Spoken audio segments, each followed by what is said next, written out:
Chapter 381. The four major academies had always held a special position in the Great Zhou. Although they did not directly participate in the politics of the imperial court, the academy presidents could restrict the emperor in the name of righteousness. Back when the former emperor was still on the throne, it was because of his arbitrary actions that the Great Zhou was plagued with internal and external troubles. The atmosphere was foul, and the faith of the people fell to the lowest point in the past century. At that time, the four major academies worked together. Four Seventh Realm powerhouses suppressed the imperial court in an unparalleled manner and completely took away the former emperor's authority. Now, the empress's special favor for Li Mu had repeatedly caused unrest in the imperial court. The four major academies had enough reasons to restrict the empress and stabilize the imperial court. If Li Mu had obediently been her favored official, it would have been fine. The old party would not take the risk of offending the empress and attack him just because she doted on him. However, his existence had already greatly damaged their vitality and strength. If this continued, even if the old party did not perish at the hands of the Zhou clan, they would perish at the hands of Li Mu. Li Mu must be eliminated. For this, they did not hesitate to force the emperor to abdicate. 100 Rivers Academy. A middle-aged man in luxurious clothes looked at Vice Academy President Qin and said, "I want to see the Academy President." Vice Academy President Qin asked, "The Academy President is currently in seclusion. What is the matter, Your Highness King Ping?" King Ping said solemnly, "This is a matter of great importance. The Academy President must come out of seclusion." Vice Academy President Qin said, "What exactly is the matter? Can you tell me first?" King Ping said in a deep voice, "The favored official Li Mu has bewitched the emperor and caused chaos in the imperial court. His Majesty has been bewitched by him and indulged him in every possible way, allowing him to wreak havoc in the imperial court.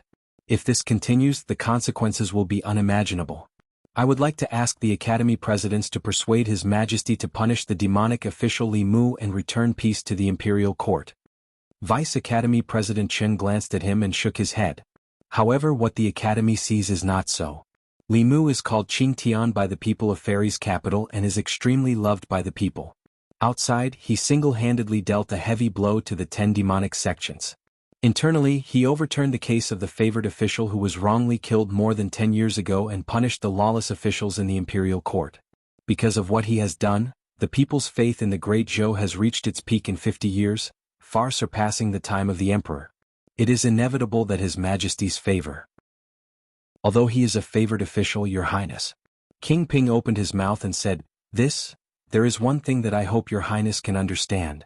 Vice Academy President Chen looked at King Ping and said slowly, "The Academy is the Academy of the Great Zhou, not the Academy of the Xiao clan. If the Emperor is muddle-headed, the Academy should work together to support him. This is our duty. If the Emperor is wise, the Academy should do its best to assist him. This is also our duty. Whether His Majesty is wise or muddle-headed, it is not up to you to decide. It is up to the people to decide," King Ping said. "But the imperial court?" Vice Academy President Qin said, "Without destruction there can be no construction. A piece of good wood will not go bad just because a few worms have crawled on it. However, if they are allowed to gnaw on it, the good wood will eventually turn rotten one day. This is all I have to say. Take care of yourselves." With that, he put his hands behind his back and slowly left. King Ping stood where he was and his expression changed for a while. Finally, he revealed a helpless expression. After a while, he left the 100 Rivers Academy and returned to King Ping's residence. Several people who were waiting in the residence immediately came up to him and spoke. "How was it? What did the dean say?" "Brother Wang, say something." King Ping looked at everyone and sighed. "Let's drop this matter. Don't mention it again." "What? Could it be that the Academy doesn't agree?" While everyone was asking, another figure walked in from outside. The Duke of Jianghu had just walked into the courtyard when he shook his head and said, "I didn't see the dean. I don't think we can count on the Thousand Scrolls Academy." Among the four great academies, the White Deer Academy belonged to the Ministry of War and could never be counted on. As for the other three great academies, the 100 Rivers Academy and the Thousand Scrolls Academy supported the Xiao clan. The Azure Cloud Academy stood on the side of the Zhou clan. If even the 100 Rivers Academy and the Thousand Scrolls Academy could not be won over, then there was no need to mention the Azure Cloud Academy. At least 3 deans were needed to persuade the Empress. Even if they managed to win over the Azure Cloud Academy, it would be useless. One of them looked at the Duke of Jianghu and asked, "What did the Thousand Scrolls Academy say?" The Duke of Jianghu shook his head and said, "They said that the academy is not a tool for us to fight for power. They only want to ensure the continuation of the Shao clan's royal family. If the Empress wants to pass the throne to a disciple of the Zhou clan, they will do their best to stop it. Apart from that, the academy will not participate in any court battles." After saying that, he looked at King Ping and asked, "What did the Hundred Rivers Academy say?" King Ping said, "They told us to take care of ourselves." No one spoke again. The courtyard fell into a long silence. The meaning of "take care of ourselves" was that the Hundred Rivers Academy would not help them this time. All along they had thought that the Zhou clan only had one advantage over the Shao clan, and that was that the Empress's surname was Zhou. Regardless of whether it was the control of the imperial court, the local area, or the number of academies behind them, they were stronger than the Zhou clan's new faction. In fact, if it was not for the former emperor's incompetence that caused the wrath of the people and made the Azure Cloud Academy's dean extremely disappointed in the Shao clan, there might be 3 or even 4 academies behind the Shao clan. It was only now that they realized that although the 2 academies behind them were inclined to let the Shao clan return to the orthodox lineage in the future, that was a matter for the future. At present they still acknowledged the Empress. In fact, it was not just the academies. Even everyone present was convinced by the current Empress. She had shown great talent in cultivation since she was young. Otherwise, she would not have been valued by the former emperor and become the crown princess and empress. The fact that she could be acknowledged by the emperor's qi and successfully advanced to the 7th realm proved this point. At that time, no one in the Shao clan could withstand the emperor's qi and forcefully break through. The royal clan would not have an additional 7th realm powerhouse, but a useless person whose foundation was destroyed. One had to know that she was only 25 years old back then. Since ancient times, no one in the Shao clan had been able to inherit the emperor's qi and advance to the 7th realm at the age of 25. Obviously, the academies would not stand against the empress for this matter.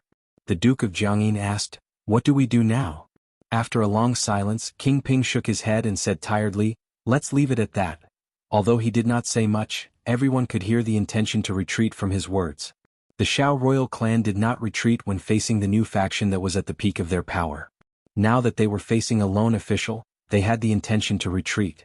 After failing to defeat Li Mu after using countless methods openly and secretly, they chose to avoid him. The Li residence. Li Mu had just learned from Zhang Chun that the Duke of Nanyang's residence was covered by a powerful formation and the officials of the ancestral temple could not enter. As the assistant minister of the Ministry of Personnel, he mobilized the consecrated department to help, but was rejected by the consecrated department. The consecrated department was a special department in the imperial court. It was not an official office. The consecrators in it were powerhouses recruited from all over the country at great cost by the imperial court. Their relationship with the imperial court was a cooperative relationship, not a subordinate one. The consecrated department existed in the previous dynasty and had always been under the control of the old faction. Ever since someone tried to assassinate Zhou Zhong in the consecrated department, Li Mu decided to find an opportunity to reorganize the department. However, he had been busy with other things these days and delayed this matter. Now, he was almost done with the matters at hand and could start to clean up the consecrated department. Before that, he had to help Zhang Chun solve the current problem. There were not many powerhouses in the ancestral temple. They could not be compared to the consecrated department and could not break the formation of the Duke of Nanyang's residence. Li Mu walked out of the residence and said, "Let's go. I'll go with you to take a look." The Duke of Nanyang's residence. The Duke of Nanyang observed the situation outside the door through a mirror. Several officials of the ancestral temple stood there, but Zhang Chun had disappeared. This time, Li Mu suddenly went crazy and let Zhang Chun capture so many officials of the old faction. This really surprised the Duke of Nanyang. After the surprise, he was delighted. The reason why the higher-ups tolerated Li Mu was that although Li Mu had damaged the interests of the old faction, it was not to the extent that they would completely fall out with the Empress and get rid of Li Mu at all costs. Now it was time. Because Li Mu's actions had shaken the foundation of the old faction in the imperial court. The entire old faction did not hesitate to ask the academy for help and restrain the Empress in order to get rid of Li Mu, a thorn in their flesh. In the end, Li Mu was killed by his arrogance. What the Duke of Nanyang had to do was wait. He was waiting for the higher-ups to make a move. When Li Mu died, Zhang Chun and the others would be like chickens and pottery dogs, unable to withstand a single blow. While the Duke of Nanyang was waiting, he saw the figures of Zhang Chun and Li Mu appear in the mirror. When he saw Li Mu, A trace of impatience appeared on his face. He gritted his teeth and said, "Why haven't you made a move yet?" Then he saw Li Mu and Zhang Chun outside, trying all kinds of methods to break the array of the Duke of Nanyang's residence. The Duke of Nanyang sneered. This array was set up by the array masters of the Spirit Array sect. Even a 6th realm expert would have to spend some effort to break it. Li Mu and Zhang Chun were overestimating themselves. Outside the Duke of Nanyang's residence, Li Mu also discovered the extraordinariness of this array. This array could absorb attacks from the outside world and even turn the attacks or the spirit chi in the Fulu into one's own. It was not an ordinary defensive array. It might have been set up by an array master. Although Li Mu had the memories of the Thousand Illusions Venerable Master, he knew that most of those arrays were evil arrays. He did not have a deep understanding of the orthodox arrays. This almost eliminated the possibility of him using ingenuity to break this array. Since he could not use ingenuity, he could only use brute force. Li Mu whistled and the Dao bell flew out of his ear. In the blink of an eye, it grew to the height of a human. Li Mu pointed at the array outside the Duke of Nanyang's residence and said, "Crash into it." Buzz. The Dao bell responded with a buzz. Then it flew high into the air and swooped down, crashing heavily into the defensive array. A burst of light flowed on the array. It resisted stubbornly for a few breaths before the light on it quickly dimmed. Zhang Chun strode forward and slammed the door a few times. He shouted, "Xiao Yun, Duke of Nanyang, the Imperial Clan Temple is handling a case. Hurry up and open the door. Don't hide inside. I know you're at home. Hurry up and open the door." Chapter 382. Zhang Chun pounded on the door like he was announcing a funeral, but no one responded. He channeled his mana into his palms and slammed them down. The 2 doors collapsed inwards and Xiao Yun, the Duke of Nanyang, appeared in front of him with a gloomy face. Zhang Chun stared at the Duke of Nanyang unhappily and asked, "The Imperial Ancestral Temple has summoned you to close your residence. Are you resisting arrest?" The Duke of Nanyang, the former Minister of Personnel, had fallen to the point where his residence was broken down and humiliated. The Duke of Nanyang could no longer suppress the anger in his heart. He wanted nothing more than to kill Li Mu and Zhang Chun. Thinking that the 2 of them would not last long, he forcefully used his mana to suppress his anger. He looked at Zhang Chun and said coldly, "Why would the Imperial Ancestral Temple come to my residence for no reason? I thought it was a bold bandit who attacked my residence." Zhang Chun said indifferently, "Whether it is for no reason or not, you will know once you follow me to the Imperial Ancestral Temple." The Duke of Nanyang said, "Do you have the official document from the Imperial Ancestral Temple?" Zhang Chun took out the official document with the seal of the Imperial Ancestral Temple and waved it in front of him. He asked, "Is this enough?" The Duke of Nanyang said calmly, "If that is the case, let's go." Even as a duke, he could not openly resist the Imperial Ancestral Temple, because it was equivalent to resisting the Imperial Court. However, this did not mean that he would submit to Zhang Chun and Li Mu. King Ping and the others had already gone to the academy to discuss with the dean. Eliminating Li Mu was already the top priority of the Shao clan. Perhaps at this moment, Bai Chuan and the 2 deans of the Myriad Scroll Academy had already taken action to restrain the Empress. The experts that King Ping and the others had arranged to clean up the Empress and kill Li Mu were already on their way here, Bai Chuan Academy. In the northeast corner of the academy, there was a bamboo forest that was green all year round. The students of Bai Chuan Academy would not easily approach this place. Everyone knew that this was the place where the dean cultivated. The dean of the academy was one of the few experts in the Great Zhou. He was deeply respected and loved by the students, and no one would disturb his cultivation place. In the depths of the bamboo forest, in front of a bamboo house, a hearty laughter could be heard. Beside the stone table in front of the bamboo hut, the man in white put down a word and said with a smile, "Zhao Qingsong, I haven't seen you in 2 years. Your chess skills are getting worse." The middle-aged man opposite him waved his hand, and the black and white chess pieces on the chessboard quickly flew up and returned to their respective baskets. He looked at the man in white and said, "What is there to show off? I was just careless and distracted. Otherwise you would have lost 15 minutes ago." The man in white asked, "What can distract you?" The middle-aged man said, "I don't know if this change in the imperial court is good or bad." The man in white thought for a moment and said, "You mean that young man named Li Mu?" The middle-aged man said, "Who else could it be?" The man in white nodded and said, "Indeed.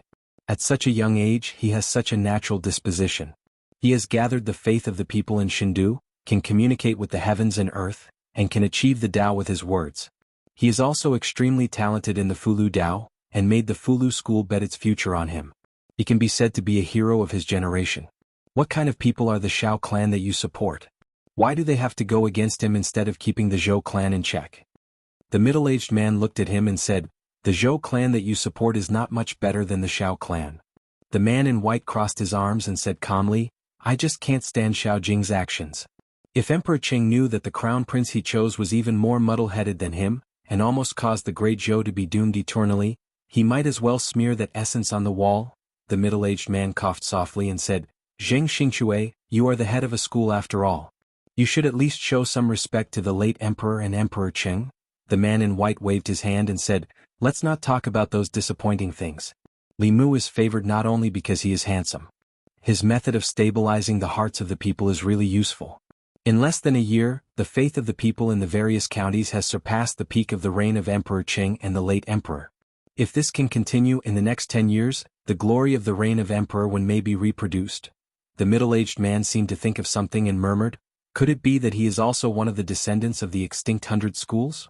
There seem to be many among the 100 schools who cultivate with the faith of the people. He has always been trying to reform the law. Could it be the school of legalism? Establishing a heart for heaven and earth, establishing a life for the people, inheriting the lost knowledge of the past saints, establishing peace for all ages. The man in white whispered a few words and said, it sounds more like the Confucian school. He has the ambition of ruling the world and is full of righteousness. It is very likely that he is a descendant of the Confucian school. The middle-aged man put down a chess piece and rubbed his chin. He said, the Confucian school has always been active in the court and respected etiquette. However, his actions are bold and radical, seeking change. It is not like the Confucian school but more like the school of legalism. The man in white put down another chess piece and said, whether it is the Confucian school or the school of legalism, those who can rule the country are righteous. Let him be, the Zongjing Temple. The prison of the Zongjing Temple, which had always been cold and cheerless, was especially lively today. More than 20 court officials were locked together, all frowning. Most of them had been brought from their homes by the people of the Zongjing Temple last night. Some of the officials had their doors blown up by Zhang Chun while they were eating dinner. Some of them had been pulled out of their beds while they were being intimate with their concubines. At first, everyone was panic-stricken, but after arriving at the Zongjing Temple and seeing so many familiar colleagues, they slowly calmed down. When they saw the former Assistant Minister of Personnel Gao Hong and the Duke of Nanyang being arrested, they were even more reassured. Of the two of them, one was a relative of the imperial family and the other was a member of the imperial clan. The higher-ups would definitely not let them stay in the Zongjing Temple. When the time came, they would be able to save them along the way. After calming down, they began to curse the main culprit. This damn Zhou Zhong. I've really misjudged him all these years. He doesn't have many days left and he still wants to drag us down with him. Gao Hong did not curse like the others. He knew very well that Zhou Zhong had been sitting in the position of the Assistant Minister of the Ministry of Justice all these years and had a lot of information on them. He no longer had the golden ticket of exemption from death and was no longer the Assistant Minister of Personnel. Once those crimes were confirmed, it was enough for him to die several times. In the cell next door, the Duke of Nanyang was meditating with his eyes closed. At a certain moment, he opened his eyes and glanced at Gao Hong. He said indifferently, "Why are you panicking?" Gao Hong strode over and asked, "Duke, are you sure that the higher-ups will make a move on Li Mu?" The Duke of Nanyang said, "Li Mu has already forced them into this situation. Do you think they will continue to tolerate it?" Gao Hong said uneasily, "But it's been so long. Why hasn't there been any movement at all?" The Duke of Nanyang said indifferently, "What's the hurry? Perhaps they are already on their way." Gao Hong was still worried. He walked out of the cell and said to a jailer, "Go and invite His Highness Prince Shou here." Hearing this, the jailer quickly walked out of the prison. Although the prisoners in the cell were all criminals, they still had a higher status than the jailers. As a lowly jailer, he did not dare to disobey these people. After a while, Prince Shou walked in from the outside. He looked at the two of them and said, "What's wrong with you? Why are you caught again?" Gao Hong said, "Isn't it because Zhang Chun took the official document with your highness's seal?" Prince Shou frowned and said, "Why? Are you blaming me? Zhang Chun threatened me. If I didn't do it, I would be bending the law. He even said that he would impeach me in the Golden Palace. What can I do?" All of you didn't clean up after what you did and now blame me. Are you still human? Gao Hong quickly said, That's not what I meant, Prince Shou said angrily. Then what do you mean? The Duke of Nanyang finally opened his mouth and said, Now is not the time to talk about this. We want to ask Your Highness Prince Shou to go out of the palace and ask about the situation. Why haven't they made a move on Li Mu? Prince Shou glanced at them and said, Wait here. I'll go and ask. Half an hour later, in the southern court, Prince Ping's residence. Prince Shou sipped his tea and looked at Prince Ping. He asked, What about the Duke of Nanyang, Gao Hong and the rest? Should I let them go? Prince Ping stretched out his hand and said, No. Prince Shou was stunned and asked, Then what should I do? Prince Ping took a deep breath and said, According to the law, those who should be demoted will be demoted and those who should be killed will be killed. Prince Shou spat out his tea and wiped his mouth with his sleeve. He asked, Then what about the Duke of Nanyang? Prince Ping shook his head and said, Without the death exemption token, he can't be saved. Prince Shou was stunned and said, Aren't you going to join forces with the academy to make a move on Li Mu? Prince Ping said, Li Mu is not our enemy. The Zhou family is. There's no need to take the risk. Prince Shou said, But that's not right. If Li Mu makes a move, Xiao Yun will die. Prince Ping leaned on the chair and slowly let out a sigh of relief. He said, He asked for it. 36 dukes. Even if one is gone, there are still 35. Smack. Prince Shou stood up abruptly and pointed at Prince Ping. He said angrily, How can you do this? Do you have any humanity left? Those are our beloved friends. Prince Ping also stood up and said coldly, What do you know? We're looking at the big picture. Prince Shou stared at him for a long time and finally sat back down. He leaned weakly on the chair and said, The blood flowing in his body is the same as ours. Prince Ping said, It's because the blood flowing in his body is the blood of the Xiao family. When necessary, he should sacrifice himself for the Xiao family, ancestral temple. After 2 hours, Prince Shou reappeared in the heavenly prison. Gao Hong and the Duke of Nanyang were already anxious from waiting. The Duke of Nanyang was still able to maintain his calm while Gao Hong grabbed the bars of the cell and looked in a certain direction. When he finally saw the chubby figure of Prince Shou, he asked anxiously without waiting for Prince Shou to come closer, Your Highness, how is it? Prince Shou patted his shoulder and said, Don't worry, it's fine. Gao Hong let out a long sigh of relief. Then excitement appeared on his face as he asked, When will Li Mu die? Prince Shou let out a sigh of relief and said, When I save you. Gao Hong finally relaxed and sat down slowly. He leaned against the wall and said, I can't wait any longer. Prince Shou was silent for a moment. Suddenly he looked at the two of them and said, Are you hungry? What do you want to eat? I'll get someone to send it in. Chapter 383. The officials who were locked up in the Zongjing Temple lived a life of luxury at home. Naturally, they weren't used to the food of the Zongjing Temple.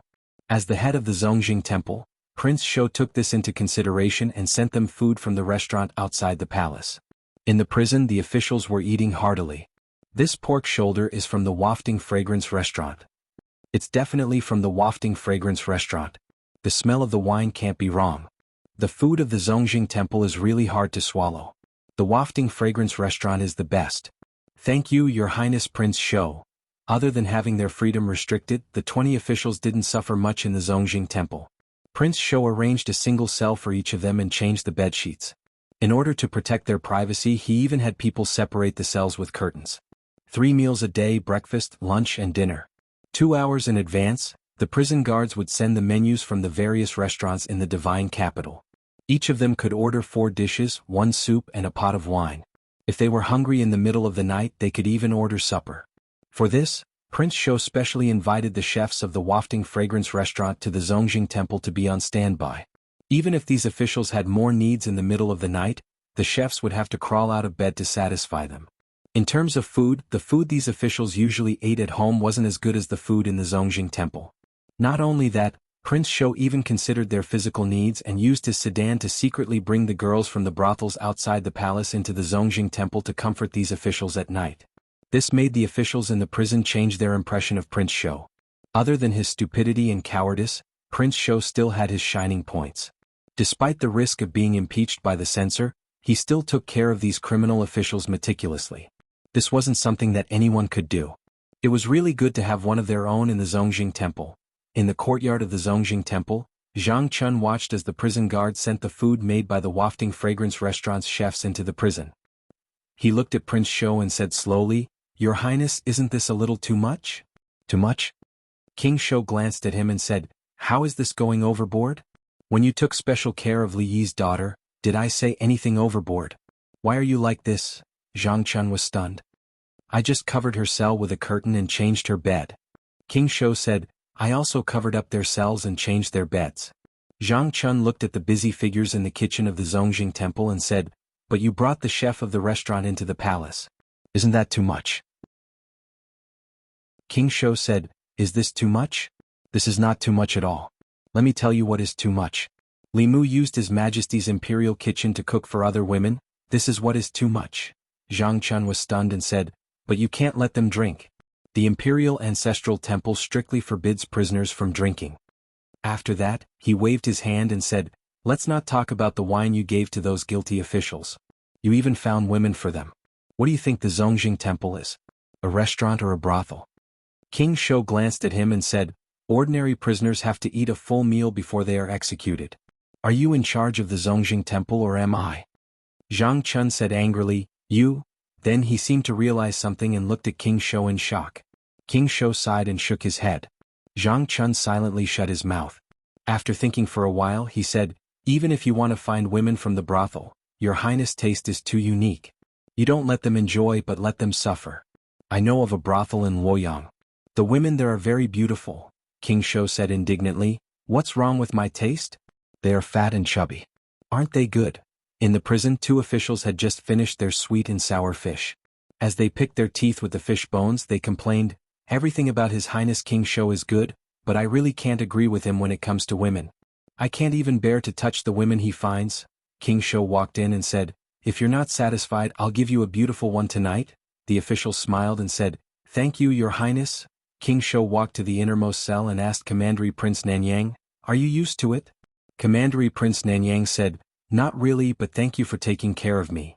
At first, Commandery Prince Nanyang looked down on King Shou. Although King Shou was one of the 7 one-word princes and his status was much higher than his, everyone in Luoyang knew about King Shou's cowardice and incompetence. Now, although his evaluation of King Shou's cowardice and incompetence did not change, he did not hate him as much. King Shou squatted at the door of the cell and said, "Nanyang County is such a good place. Why did you come to Luoyang in the first place?" Commandery Prince Nanyang smiled and said, "Nanyang is good in every way except for one thing. It's not Luoyang." King Shou murmured, "Luoyang, what's so good about Luoyang?" Commandery Prince Nanyang said, "Power, wealth, women, cultivation resources. Luoyang has everything you want. It's thousands of times better than Nanyang County." King Shou sighed and said, "Although Luoyang is good, it's also dirty." Commandery Prince Nanyang did not hear what King Shou said clearly and asked, "Brother, when will you let us out?" King Shou said, "You know what you've done. If I let you go just like that, I won't be able to answer to the people in the imperial court. Instead, the new party will have something to use against you. Therefore we still have to put on a show." Commandery Prince Nanyang asked, "How do we put on a show?" King Shou said slowly, "You'll still be sentenced to death. Then you'll be sent outside to be executed. Of course this is all an act. The executioner's knife won't really cut you down. The dean will use his great power to create an illusion to make the people think that you're really dead. After that, you'll have to appear in Luoyang with a new identity." Commandery Prince Nanyang frowned and said, "So troublesome?" King Shou said helplessly, "Do you think what you've done is a small matter? According to the crimes that Zhou Zhong has confessed, each and every one of you will be beheaded. This is the only way to save your lives. From today onwards, Commandery Prince Nanyang is dead. You'll have a new identity. At that time, we'll find a way to let you enter the imperial court again. After that, you'll get back everything you've lost." Commandery Prince Nanyang had a thoughtful expression as he carefully considered King Shou's words.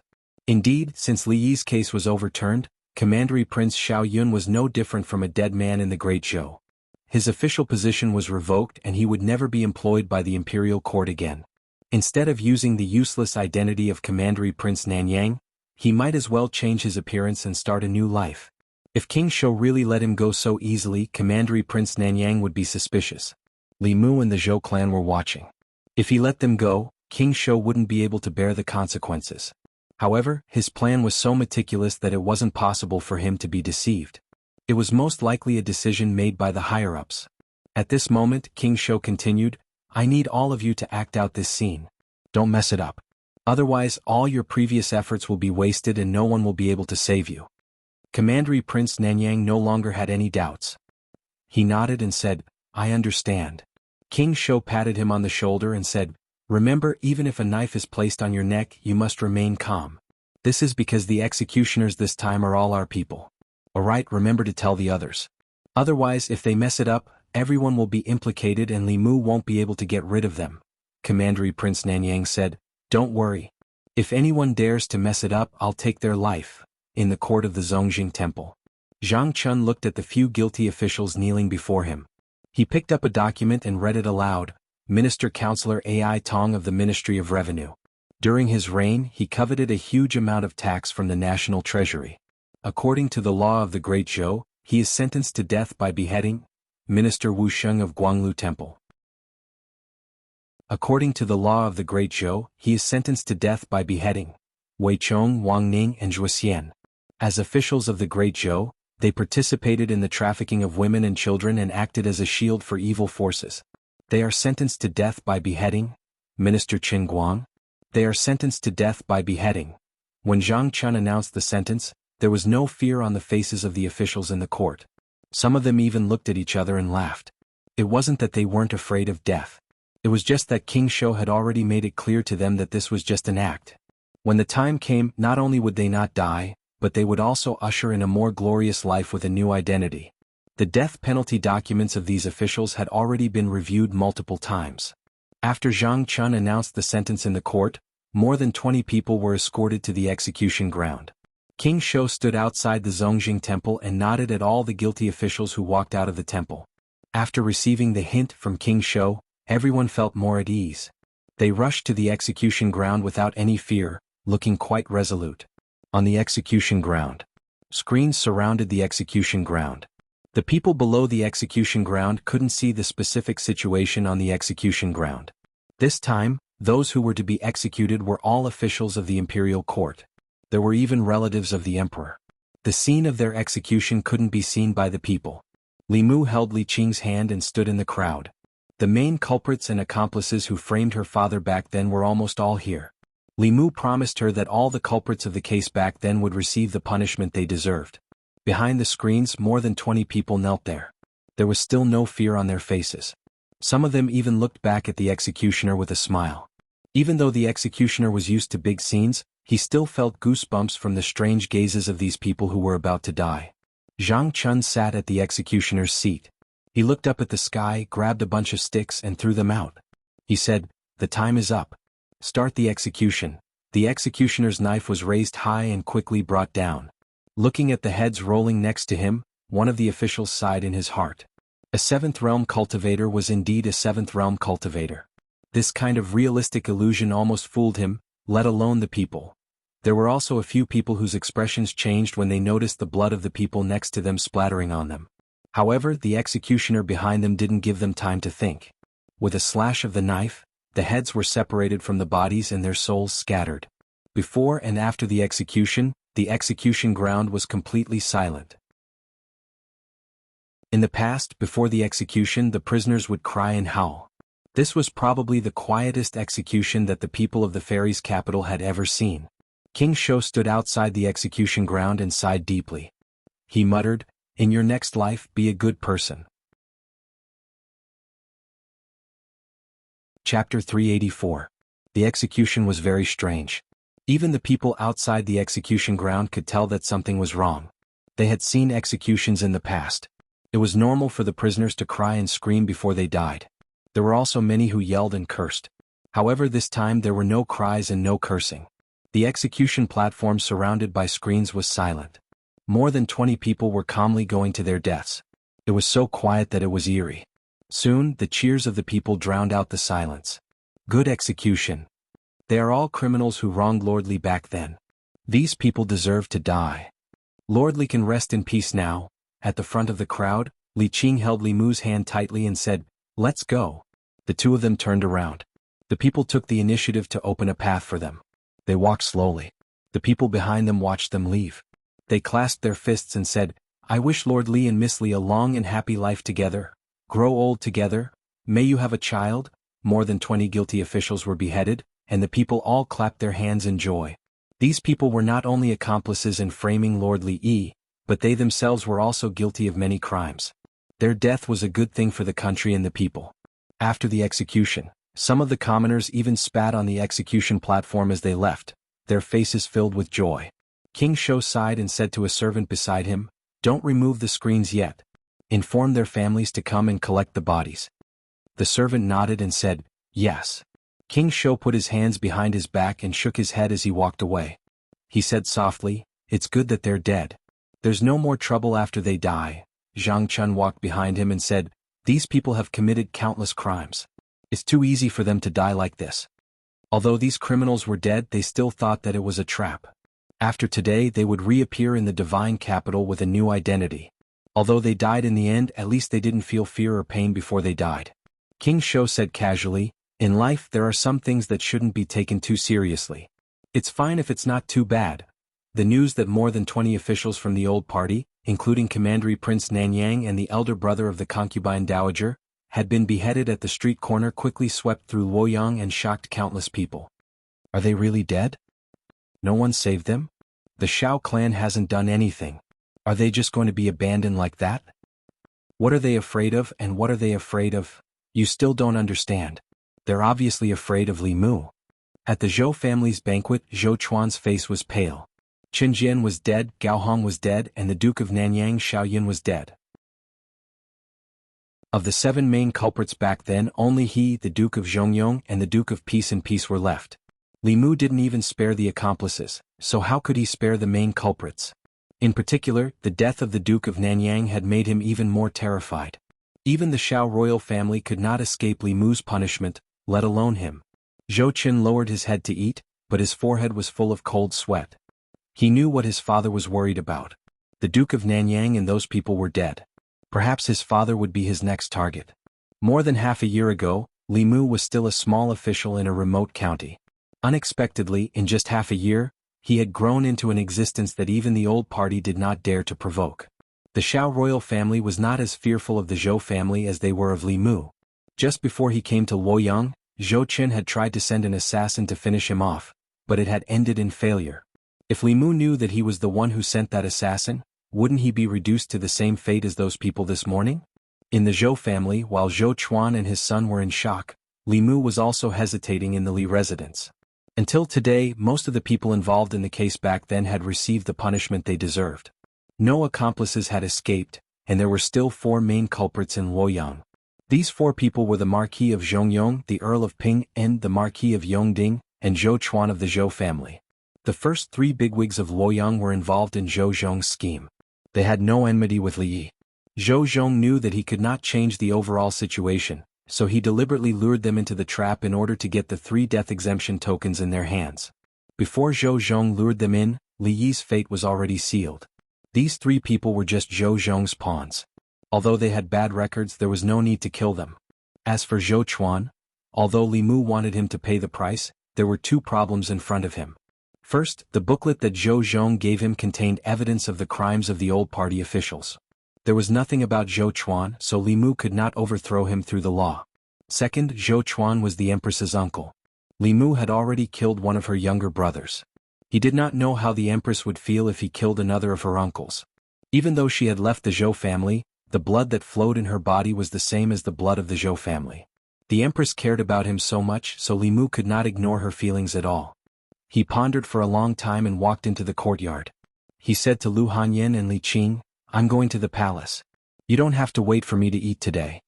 After informing them, Li Mu left the Li residence and went to the palace. He first went to the imperial kitchen and made a few dishes that the Empress liked. Then he took the food box and went to Chang'e Palace. In Chang'e Palace, Zhou Yi looked at the unusually sumptuous meal on the table. Finally he looked at Li Mu and said, "What's the matter? Speak." Li Mu shook his head and said, "Nothing." Zhou Yi picked up his chopsticks and said, "I'll only give you one chance." Li Mu said, "Among the people who killed Lord Li Yi, the former Minister of Works, Zhou Chuan, was also an important mastermind." Zhou Yi was silent for a long time. Then he said lightly, if you have evidence of his crimes, you can punish him according to the law. I will not protect him just because he is my uncle. If one day the one who breaks the law is you, I will not protect you." Li Mu cupped his hands and said, "Thank you, your majesty." He walked out of Jianghu Palace and sighed in relief. Zhou Chuan was different from the others. No matter what, Li Mu could not go around the empress and make a move on him. So he needed to ask the empress's opinion first. After getting the empress's approval, there was only one problem left to solve. That was how to collect evidence of Zhou Chuan's crimes. The new party had only been established for 3 years. Moreover, the officials of the two parties were very different. The old party consisted mostly of influential officials, while the new party consisted mostly of new officials. In comparison, the influential officials had more misdeeds. Collecting evidence of the old party officials' crimes was easier than collecting evidence of the new party's crimes. Moreover, compared to the old party, the new party had stronger restrictions on the officials.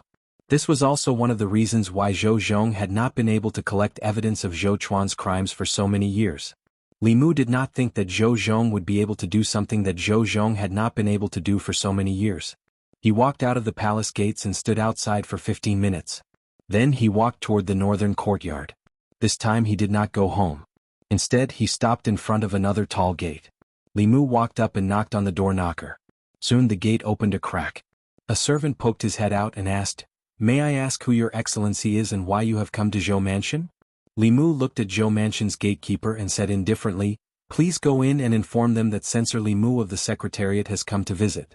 A moment later, Zhou Chuan frowned and anxiously paced around the hall. He muttered, "Li Mu, what is he doing here? I won't see him. Let him go back." Zhou Xiong stretched out his hand and said, "No, if word gets out, outsiders will think that our Zhou family is afraid of Li Mu. Let him in." Zhou Chuan said, "Second brother, but it's fine. Let's see what he wants first." Zhou Xiong waved his hand and said, "His target might be you. Third brother, you should leave for now." After Zhou Chuan left, Zhou Ting said, "I'll leave as well." His only son had died at the hands of Li Mu. He could not face Li Mu calmly. A moment later, under the guidance of a servant, Li Mu passed through 2 doors, walked through several corridors and arrived at a hall. Zhou Xiong was the only one in the hall. Li Mu walked into the hall. Zhou Xiong said indifferently, "Lordly, please take a seat." "There's no need for that." Li Mu shook his head and said, "I'm here today to tell you one thing." Zhou Xiong picked up his teacup and asked, "What is it?" Li Mu said, "Zhou Chuan of the Zhou family was one of the main culprits who framed my father-in-law." Zhou Xiong said in a deep voice, "That case is over." Li Mu said, "That's what Duke Nanyang and Gao Hong thought too." Duke Nanyang and Gao Hong had just been executed. This was a blatant threat. Zhou Xiong slammed his teacup on the table and said loudly, "Li Mu, what are you trying to say?" Li Mu said indifferently, "Let Zhou Chuan ask to be exiled and this matter will end here." Zhou Xiong was stunned for a moment before he became furious. He stood up and gritted his teeth, "You're dreaming." Li Mu shook his head and said, "If it weren't for His Majesty, I would do it myself. At that time, it won't be as simple as being exiled. Don't force me." Zhou Xiong wanted to throw his teacup at Li Mu's face. He came to the Zhou family and asked the Zhou family to ask to be exiled. Who was the one forcing who? Zhou Xiong said angrily, "What right do you have to say that?" Li Mu looked at him and said, "When I was in the northern county, I was assassinated. Don't think that I don't know that the mastermind behind the assassination was Zhou Chuan's son, Zhou Qin." Crush. Zhou Qin, who was eavesdropping in the back hall, was shocked when he heard Li Mu's words. He couldn't help but take a few steps back and knocked over a chair. He picked up the chair with a pale face and his body trembled slightly. In the front hall, Zhou Xiong said flatly, "You're slandering me." Li Mu smiled and said, "Whether it's slander or not, you'll know when you get to the Imperial Clan Temple. I still have a lot of evidence of your Zhou family's crimes. At that time it won't just be Zhou Chen's case. Zhou Chuan, Zhou Ting, and the other officials of your new party won't be able to escape. The fate of those officials on the execution ground today will be your fate." Zhou Xiong's face turned red. He pointed at him and said angrily, "You." Li Mu looked at Zhou Xiong and said calmly, "Qin Jin's grave is already covered in grass. Gao Hong and Prince Nanyang's bodies have just turned cold. I only asked Zhou Chuan to be exiled because of His Majesty. I have no interest in the fight between the old and new parties. However, if I don't punish Zhou Chuan and avenge my father-in-law, I won't be able to answer to my wife. Zhou Chuan's request to be exiled is my limit. I'll give you 3 days to think about it. Chapter 385. After saying those words, Li Mu turned and left the Zhou family. After he left, a few figures walked out from the back hall. Zhou Xiong looked coldly at Zhou Chen and asked, "Is what Li Mu said true?" Zhou Chen nodded and said fearfully, "But back then when I hired the assassin, I did not reveal any of my identity." Zhou Xiong sat in his chair and said weakly, "How much leverage does he have on the Zhou family?" Most of the conflicts in the imperial court could not be seen in the open. These conflicts in the dark were filled with blood and filth, and could not be shown in front of others. With the Shao clan's existence, the Zhou family could not avoid such filthy matters. Once they were exposed and seriously investigated, there was no doubt that the fate of the old party officials would be the fate of some of the new party members. Zhou Chuan said, "I'm guessing that Li Mu is lying to us. Even the old party does not have any evidence. How would Li Mu know?" Zhou Xiong looked at him and asked, "What if?" He looked at Zhou Chuan and said, "Even if he does not have more leverage, just the crime of assassination is enough to send your son to his death." Zhou Chen trembled and hugged Zhou Chuan's thigh. He said fearfully, "Father, I don't want to die. I'm your son. You have to save me, Pa." Zhou Chuan slapped him away with a gloomy face and did not say a word.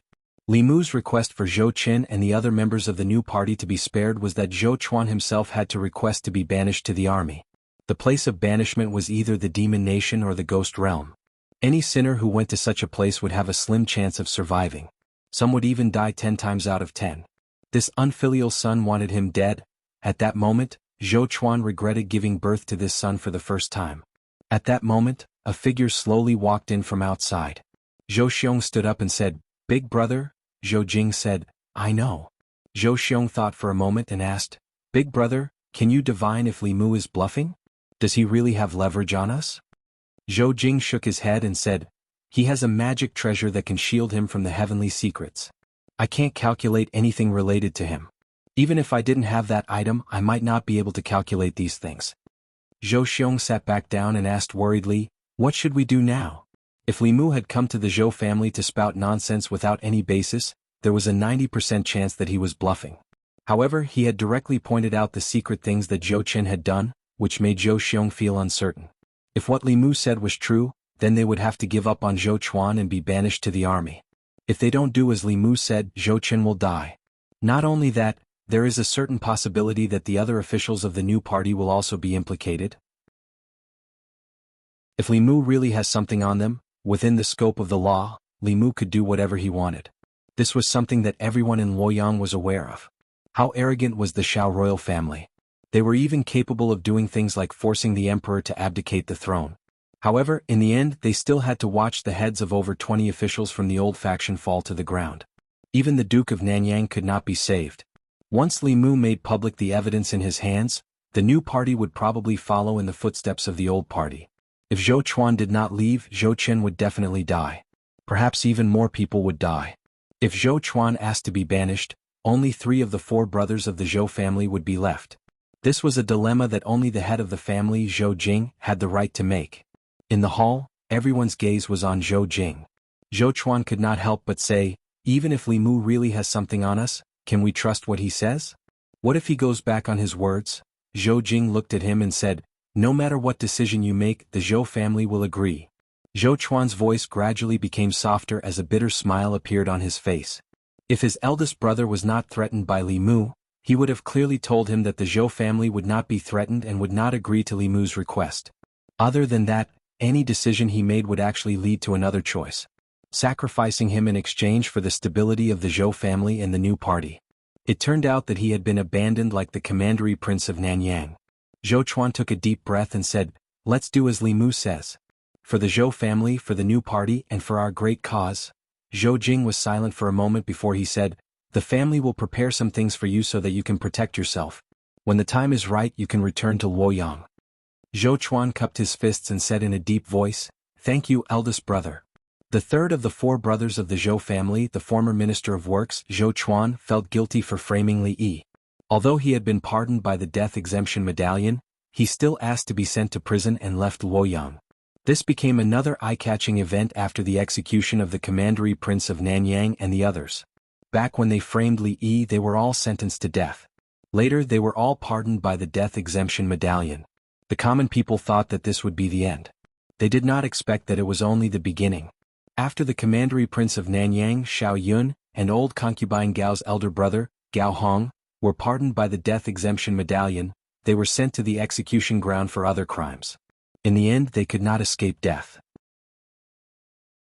Although Zhou Chuan did not die, the crime of being sent to prison was not much different from delaying the execution of the death penalty. It was just that he would die a little later. At this point, all the main culprits and accomplices in Li Yi's case had paid the price with their lives. The other three fish that escaped the net, the Marquis of Zhongyong, the Earl of Ping En, and the Marquis of Yongding, disappeared from Luoyang overnight after hearing and witnessing these things. Someone saw them leave Luoyang with their family the night before the execution of the commandery prince of Nanyang. Li residence. After Li Mu heard these things, he heaved a long sigh of relief. He pulled Li Qing into his arms and whispered in her ear, "It's all over." Li Qing was silent. Not long after, a wet mark appeared on Li Mu's chest. After 14 years, the injustice of the Li residence was finally redressed. Those people who had inflicted suffering on them back then had finally received their overdue judgment 14 years later. Li Qing could only completely let go of certain things that she had been carrying in her heart at this moment. Li Mu hugged her. After a while, when he lowered his head, he realized that Li Qing had fallen asleep in his arms. He carefully carried her back to her room and placed her on the bed. He kissed her forehead gently and left the room. Zhou Chuan had volunteered to be banished. Li Mu had no intention of continuing to fight the Zhou family to the death. Firstly, he did not have anything on the Zhou family. He could trick them once, but he might not be able to trick them a second time. Secondly, 2 of the 4 brothers of the Zhou family had already died at the hands of Li Mu. Zhou Chu had even died at his hands. If he continued to be aggressive, he might be driven into a corner. Most importantly, he had to consider the Empress. After all, that was the family that had raised her. Even if this family had betrayed her and made her watch helplessly as the Zhou family was destroyed at the hands of Li Mu, it was still a form of torture for her.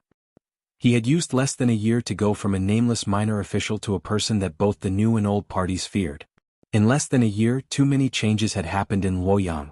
As Li Mu walked on the streets, he no longer saw numb faces. The people's backs were straight, their eyes were bright, and they smiled from the bottom of their hearts. All of this showed that the Luoyang of today was no longer the Luoyang of the past.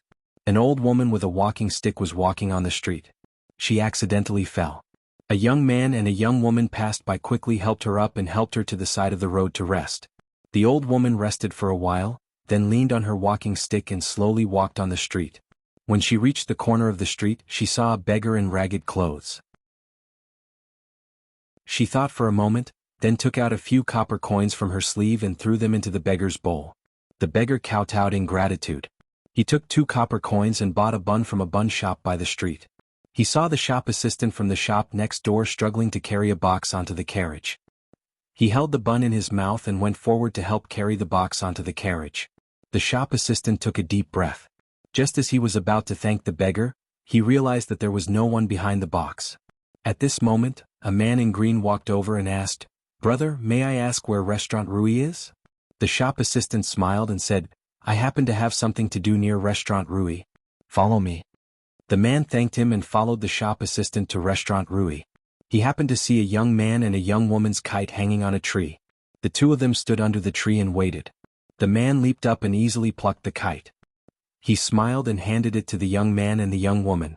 He said, "Go over there and fly it in an empty place." Li Mu was greeted by the people along the way.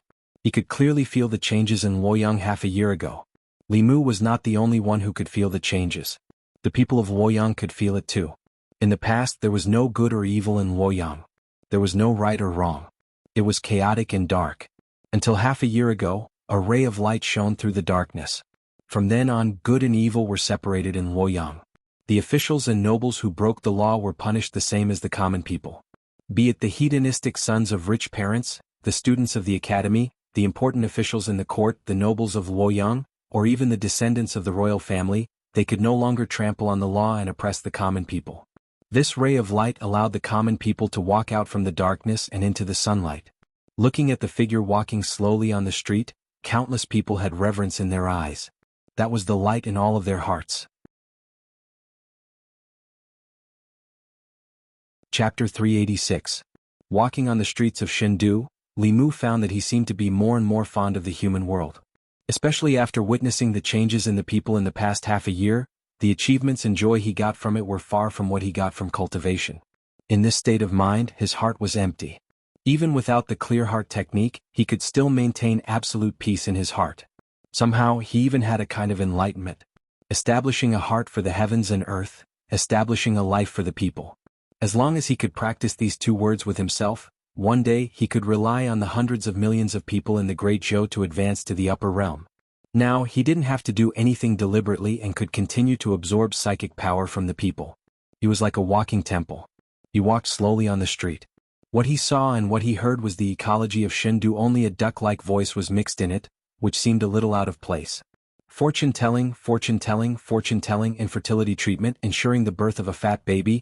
You're not allowed to be free, you're not allowed to be free. This voice was a little familiar. Li Mu looked in the direction of the voice and saw a sloppy Taoist priest squatting at a corner of the street. In front of him was a Bagua diagram, and beside him was a flag with the words, Divine Strategy, written on it. The Taoist priest's spiritual sense was very sharp. The moment Li Mu looked over, the Taoist priest raised his head and looked at him. When he saw Li Mu, the Taoist priest was stunned for a moment. Then he jumped up from the ground and said in amazement, "Why is it you again?" Li Mu walked over, smiled at him and said, "Senior, we meet again." The Taoist priest scratched his head and said, "Why do I always run into you wherever I go?" That's not right." As he spoke, his tone suddenly changed. He grabbed Li Mu's wrist and said in shock, You have a good fortune." Li Mu said, "In the past few months, I encountered some opportunities." The old man let go of his hand and muttered, "Bullshit opportunity, why can't I encounter such an opportunity?" Thinking back to more than a year ago, when he first met the young man in front of him, he was just a mortal who had lost his 7 souls and didn't have long to live. When he saw him for the second time, he was already in the omnipotent realm. Only half a year had passed, and when he saw him again, he was already in the creation realm. This made the scruffy Taoist priest doubt his life. At this rate, in another year or so, wouldn't he be inferior to him? He returned to his original position and waved his hand at Li Mu. Go, go, go. Let this old man be alone." Li Mu glanced at him and then turned to leave. When he met an old friend, he only went up to greet him out of politeness. To Li Mu a year ago, peak 6th realm cultivators were unreachable. But now, he was in close contact with 7th realm cultivators every day. In his eyes, 6th realm cultivators were just SOSO. It wasn't until Li Mu's figure disappeared that the scruffy Taoist priest raised his head and looked in the direction he left. His heart was bitter and indescribable. He muttered, "Thief? God, this is not fair, not fair." Li Mu quickly forgot about the scruffy Taoist priest. Although he had avenged Li Qing, there were still some leftover problems.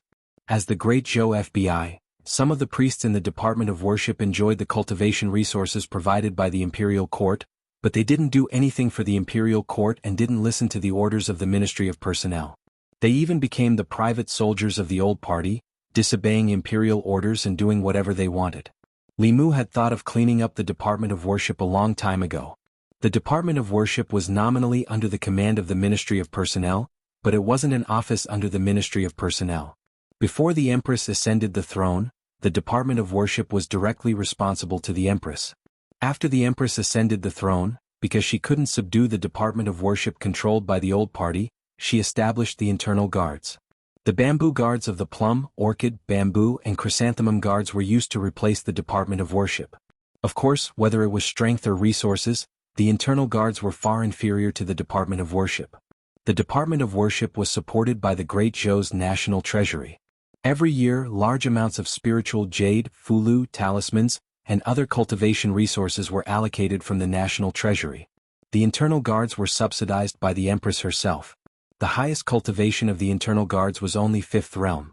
In the Department of Worship, there were 2 great priests who were both 6th realm cultivators. There were also dozens of 5th realm priests. In Jianghu Palace, when he was eating with the Empress, Li Mu told her about cleaning up the Department of Worship, but the Empress was a little absent-minded. Zhou Yi didn't answer Li Mu's question. Instead she asked, "Tell me what's so good about being the Empress? Why can they disregard other people's lives and even their own for this position?" Zhou Chuan had already been sent away from the Immortal's capital today. Li Mu wasn't surprised that the Empress would feel this way. To the Empress there was indeed nothing good about being the Empress. She wasn't keen on power, nor was she greedy for beauty. She didn't have anyone in her harem and she didn't want to review memorials. To her this position was a prison. But to others, controlling the life and death of hundreds of millions of people and becoming the ruler of the most powerful country in Zhou province was already a fatal temptation. Moreover, after becoming the Empress she could legitimately replenish her harem. If Li Mu was the Empress he could legitimately make Lu Hanyan Empress and Li Qing noble consort. Wanwan and Xiao Bai would be fair consort and virtuous consort. No one would have to be jealous of anyone. It was only natural for the Empress to take in concubines. Just thinking about it made one feel that it was wonderful. There would no longer be a fire in the harem or an azura field. Zhou Yi glanced at Li Mu and said, "I'm asking you a question. What are you laughing at?" Li Mu no longer fantasized. He withdrew his smile and said, "Your Majesty, not everyone is like your Majesty who doesn't like power. To them, becoming the emperor above hundreds of millions of people is a fatal attraction." Zhou Yi asked, "You too?" Li Mu shook his head and said, "This isn't my dream." Zhou Yi continued to ask, "Then what is your dream?" Li Mu thought for a moment and said, "This subject's dream is to take my wives to travel all over the 10 continents and 3 islands, see all kinds of sceneries, and finally find a quiet and secluded place. When I'm not cultivating, I'll raise flowers and vegetables and live the life of an ordinary person." Zhou Yi glanced at him and calmly asked, "You want to leave the imperial court?"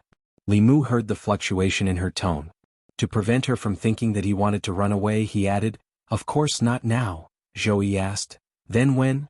Li Mu said, "After I've helped your Majesty clear away all obstacles and solve all problems."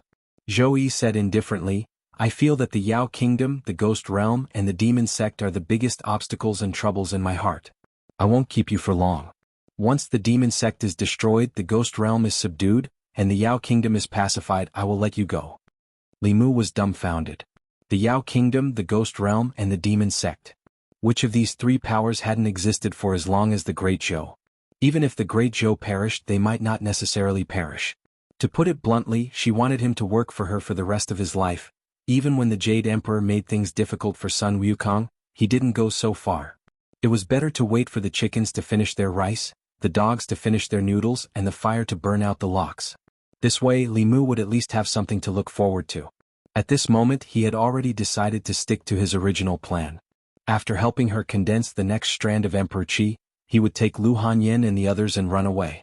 There was a wider world outside and he didn't want to waste his life on the Empress. Zhou Yi glanced at him and asked, "What, you're not willing?" Li Mu squeezed out a smile and said, "I'm willing to go through water and tread on fire for your Majesty. Not to mention destroying the Demon Sect, subduing the Ghost Realm, and pacifying the Yao Kingdom. When I'm strong enough, I can even go to the Eastern Sea and catch a dragon to be your Majesty's mount." Li Mu had long since figured out the Empress's personality. Ordinary women also liked to hear nice things, but the Empress wasn't an ordinary woman. She liked to flatter and praise even more. Regardless of whether she could do it or not, she had to get through this hurdle first. Zhou Yi asked, "Is what you said true?" Li Mu nodded and said, "Everything I said came from the bottom of my heart." Zhou Yi said indifferently, "Then swear to the heavenly Tao." Li Mu stared blankly at the Empress. He didn't expect that she wouldn't play by the rules. If he had said this to Lu Hanyan and Li Qing, they would definitely have covered Li Mu's mouth before he swore to the heavenly Tao. Then either coquettishly or angrily they would say, "Who told you to swear? I don't want you to swear," and so on and forget about this matter. But the Empress, it was fine if she didn't stop him, but she actually took the initiative to make him swear? Was an oath to the heavenly Tao something that could be casually sworn? Li Mu felt that the trust between humans was gone. "What, you're not willing?" Zhou Yi looked at Li Mu and asked, "Could it be that everything you said just now was false?" Li Mu wanted nothing more than to slap his own mouth. But it was obviously too late. Looking at the Empress' serious eyes, Li Mu slowly raised his right hand, bent his thumb and pointed to the sky. He gritted his teeth and said, "I, Li Mu, swear to the heavenly Tao that only after the Demon Sect is destroyed, the Ghost Realm is subdued, and the Demon Country is pacified, can I leave your Majesty. If I violate it, I will not have a good ending," Zhou Yi said. "Also, I really want to have a dragon as a mount." Li Mu's lips moved and said, "Your Majesty, how about we forget about this? The dragon race has a fishy smell and it's slippery. It's not suitable to be a mount." Zhou Yi glared at him. "Hurry up." Chapter 387. Walking out of Jianghu Palace, Li Mu had to admit that he had been careless this time. He had been forced by the Empress to swear an oath to the heavens that he would only leave her after helping her destroy the demon sect, subdue the ghost realm and pacify the Yao kingdom. Fortunately, Li Mu was quick-witted and changed a phrase when he swore. He said that he would not leave her until he finished these things, and not Shindu or Great Zhou. If he could abduct the Empress, then it would not be considered leaving her. Whether or not the Great Zhou could destroy the demon sect, subdue the ghost realm, and pacify the Yao kingdom was a matter for the Great Zhou court. In any case, Li Mu had fulfilled his oath to the Empress. Didn't she like to plant flowers? When the time came, he would open a garden for her next door to where he, Lu Hanyin, and Li Qing lived in seclusion. As long as she did not feel bored, she could plant flowers for the rest of her life. Li Mu looked back and twitched the corner of his mouth. If she wanted to trick him, she would have to cultivate for a few more years. After swearing the oath, he once again brought up the matter of purging the office of consecration. What made Li Mu feel helpless was that, at some point in time, the Empress had handed over all the things that should have been done by her to him. She did not even hand it over to Li Mu. Instead, it was Li Mu who raised the problem and solved it himself.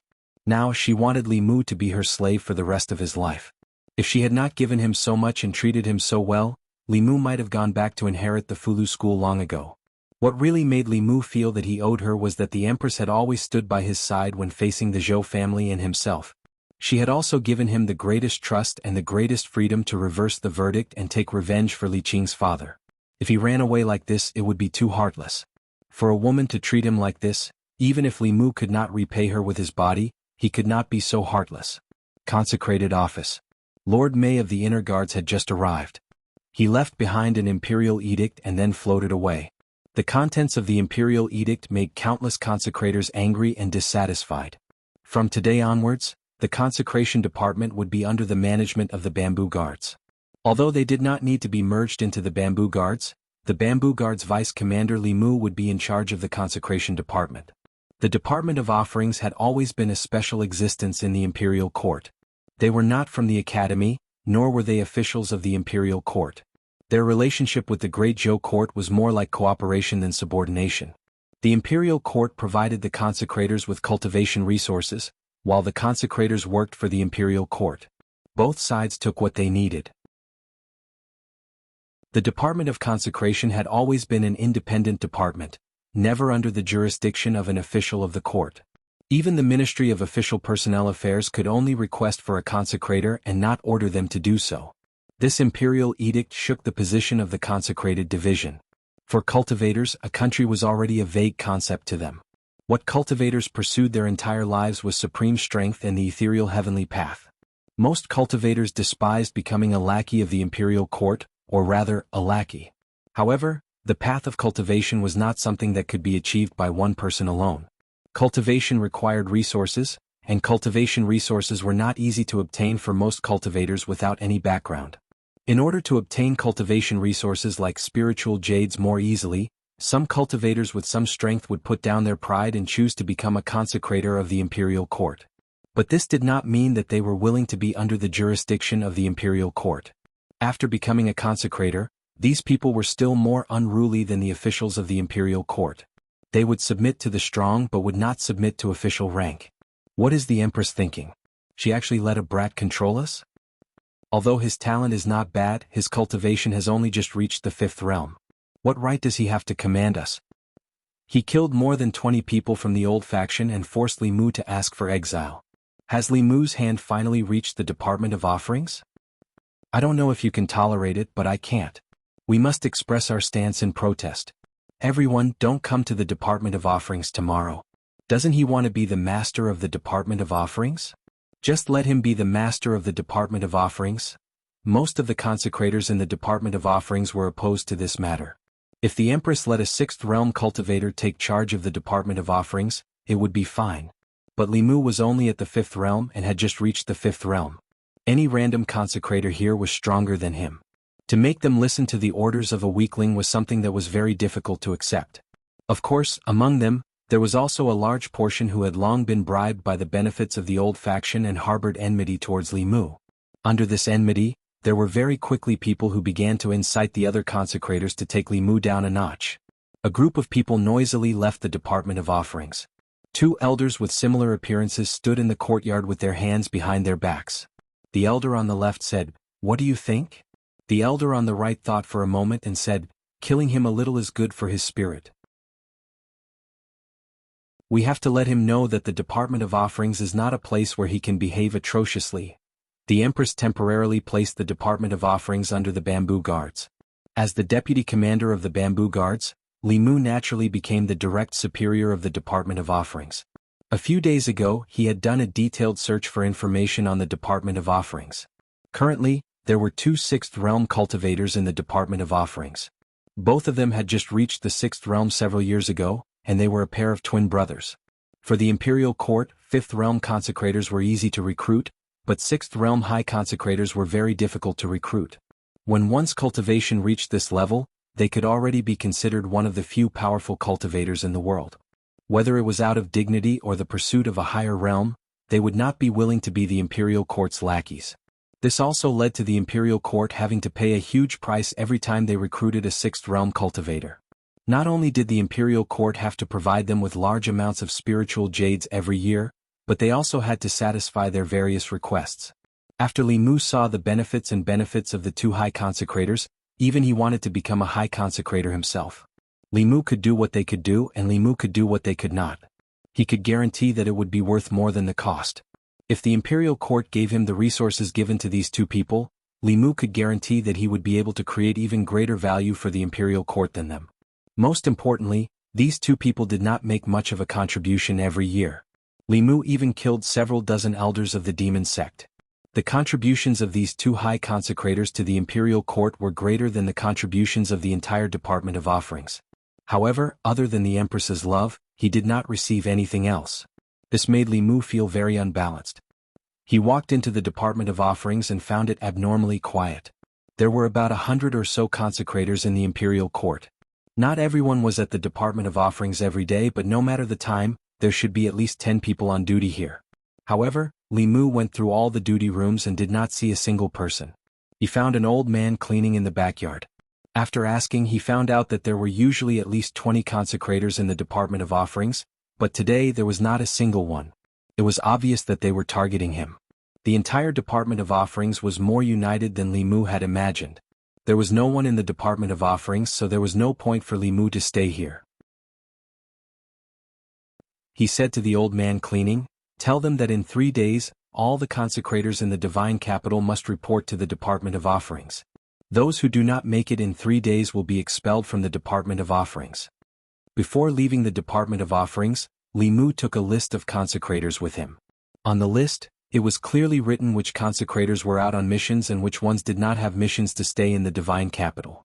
It was also very simple to inform them. The consecrators were treated very well. There was an entire square in the divine capital dedicated to consecrators. Among them, only Realm 4 consecrators could be allocated a courtyard with 2 entrances. Realm 5 consecrators lived in residences with at least 3 entrances and 3 entrances. The 2 great consecrators' residences both had 5 entrances and were fully staffed with servant girls and servants. When he learned of this news, Li Mu even cried out on behalf of old Jianghu for a while. In truth, when he had first arrived in the divine capital, he would not have had to work so hard if he wanted to live in a larger residence. He only needed to resign his official position and join the Department of Offerings, and he would immediately be given a courtyard with 2 entrances or even 3 entrances. The Imperial Court treated these outsiders much better than the officials. Li Mu's request that all the consecrators in the Department of Offerings must report to the Department of Offerings within 3 days was quickly made known to all the consecrators. What does this mean? If we're expelled from the Department of Offerings within 3 days, can he expel everyone if none of us go? I'd like to see what he'll do when he's the only one left in the Department of Offerings. That's not good. Li Mu is not to be trifled with. Look at all the things he's done in the past. Which one of them wasn't serious? What if he really expels all of us? Haha, would a Department of Offerings with only him still be called a Department of Offerings? When the time comes, the one to be expelled will only be Li Mu. He'll have to invite us back in the same way he expelled us. Since that's the case, let's not go. After leaving the yamen, Li Mu passed by the Department of Offerings on his way home and swept his gaze over it. Tomorrow was the 3-day deadline. He wasn't sure what the outcome would be tomorrow. But he was clear that a new official would make 3 sweeping fires. The first fire had to burn brighter. If he couldn't establish his authority, he wouldn't be able to mingle in the Department of Offerings in the future. The current problem was that the Department of Offerings had as many experts as there were clouds. That place was not the imperial court, and the offerings were not officials of either party. Any sort of open or secret schemes were useless. In that place, absolute strength was the only thing that mattered. Unfortunately, Li Mu's own strength was not great, and he was also a commander without any reliable helpers. Just by himself, how could he contend against a group of experts of the same level? Fortune-telling, treating infertility, guaranteeing the birth of a fat child. As he walked down the street, a familiar voice once more sounded by his ear. Li Mu looked in a certain direction and suddenly thought of a plan. At the corner of the street, the slovenly Taoist priest was currently soliciting customers. In front of his divination stall, a shadow suddenly appeared. He raised his head and glanced at Li Mu, then waved his hand as if he was swatting away a fly. Quickly leave, quickly leave. This old man doesn't want to see you. This time, Li Mu did not leave. Looking at the Taoist priest, he said, Senior's cultivation is so high. To be a fortune teller is a waste of talent. I don't know if Senior wants to become offerings in the imperial court. Offerings? The Taoist priest jumped up from the ground, glaring angrily at Li Mu. Gritting his teeth, he said, What kind of person is this old man? This old man doesn't even care about the 6 great sects. What is the Great Zhou court? You actually want this old man to be a dog of the imperial court? If this wasn't the divine capital, this old man would definitely turn you into a dog first. Li Mu continued, with Senior's cultivation, if you join the Department of Offerings, you can become a great offering and live in a 5-sectioned residence. The imperial court will also provide you with maids and servants. The Taoist priest looked at Li Mu and said, Before this old man changes his mind, you'd best leave quickly. Li Mu shook his head, saying, Senior probably doesn't want the heavenly fortune talisman either. Just as he turned around, someone grabbed his wrist. The Taoist priest grabbed Li Mu's hand and said seriously, Whether it's the heavenly fortune talisman or not isn't important. The main thing is that this old man wants that big residence. You're still young, so you don't understand. After drifting for a lifetime, when you get older, what you seek is a stable place, a place that can shelter you from the wind and rain. Alright, you mentioned the heavenly fortune talisman just now. What? Is it a heavenly fortune talisman if you join the Department of Offerings? Piss. Recommending the Book of the Old Days by the Bear Wolf Dog. The world is about to be in chaos. Demons are emerging in an endless stream. Chu Qiguang is guarding his territory. Looking at the demons working peacefully and the old employees who have just turned into zombies, he shouted, How dare you call the sun and moon to change the sky?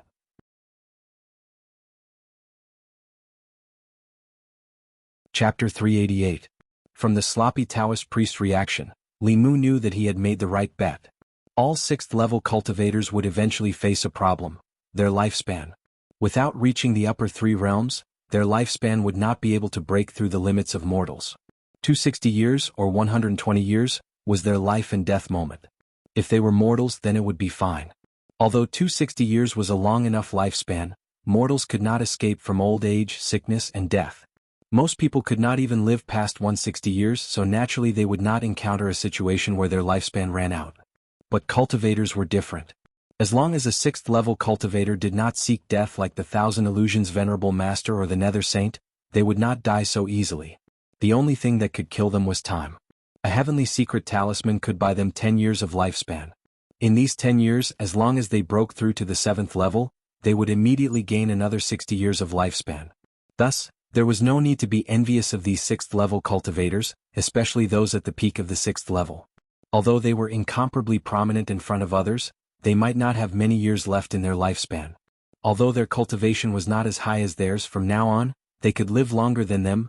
Li Mu looked at the sloppy Taoist priest and said, The imperial court has always been generous to the offerings. As long as Senior joins the offerings department, I guarantee that you will receive a heavenly secret talisman within a year. Although the materials for the heavenly secret talisman were precious, if the imperial court wanted to gather them, they could also gather a few sets. After the excitement just now, the old man had already calmed down. He glanced at Li Mu and said, Kid, don't try to trick me. The heavenly secret talisman is a saint-level fulu. Even those old fellows in the fulu school could not draw it. Who in the Great Zhou court can draw a saint-level talisman? Seeing was believing. Li Mu stretched out his hand and swiped at the air in front of him. An illusory image of a Fulu covered in mysterious runes appeared before the Taoist priest's eyes. He could easily reproduce the Fulu that he had once drawn. Taoist priest looked at Fulu on the screen and his eyes lit up. Saint level, it's really a saint level? Then his face was filled with smiles again as he said, to be honest, although this old man has spent most of his life traveling outside, this old man was born in the Great Zhou dynasty and can be considered a citizen of the Great Zhou dynasty. It is only right for me to do something for the Great Zhou dynasty. This old man will enter the Department of Consecration. Li Mu cupped his hands and said, Senior is truly righteous. Tomorrow morning you can directly report to the Veneration Department. After bidding farewell to the Taoist priest, Li Mu finally felt at ease. In the end, the consecrated office was a place where strength spoke. Without a super powerhouse holding down the fort, Li Mu did not have the confidence to speak. Speaking of which, exchanging a divine secret talisman for a powerhouse at the peak of the sixth realm was a very good deal. Unfortunately, the materials needed for the saint-level Fulu were very precious, and this talisman could not be mass-produced. Otherwise, as long as the Empress announced to the world that she would give a divine secret talisman to any sixth realm powerhouse who joined the consecrated office, the Department of Consecrated Office of the Great Zhou would be the most powerful force in the 10 continents and 3 islands. What 6 schools and 4 sects? Even the demonic path would not be able to compete with them. The divine secret talisman was not only useful for 6th realm powerhouses, but also for 7th realm powerhouses. Although the divine secret talisman did not increase the lifespan of powerhouses above the transcendent realm by that much, every year of lifespan increased the chances of advancing. Every time one advanced a level in the upper 3 realms, their lifespan would increase by 60 years. If they made the right bet, their lifespan would be extended by 60 years. Who would not be tempted? As long as there were enough materials, he could let the Empress visit him every few days. With the help of her talisman, Li Mu was confident that he could turn the consecrated office into a retirement home for the super powerhouses of the continent. Of course, even the cleverest housewife could not cook without rice. This plan at present could only be imagined by Li Mu. Early the next morning, Li Mu arrived at the consecrated office a quarter of an hour later than the usual time. Inside the consecrated office it was quiet. Apart from the old man sweeping the floor, there was no one else in the entire consecrated office. Li Mu moved a chair and sat in the courtyard of the consecrated office. The old man sweeping the floor obeyed Li Mu's instructions. He took an incense burner, inserted an incense stick, lit it, and placed it in the courtyard of the consecrated office. Li Mu looked at the incense stick and said, "Tell them, before this incense stick burns out, if they do not report to the consecrated office, they will be expelled from the consecrated office, and all the rewards bestowed by the imperial court will be withdrawn. From now on, they will no longer enjoy the treatment of a consecrated." The old man walked out of the consecrated office and walked briskly towards a nearby market and square.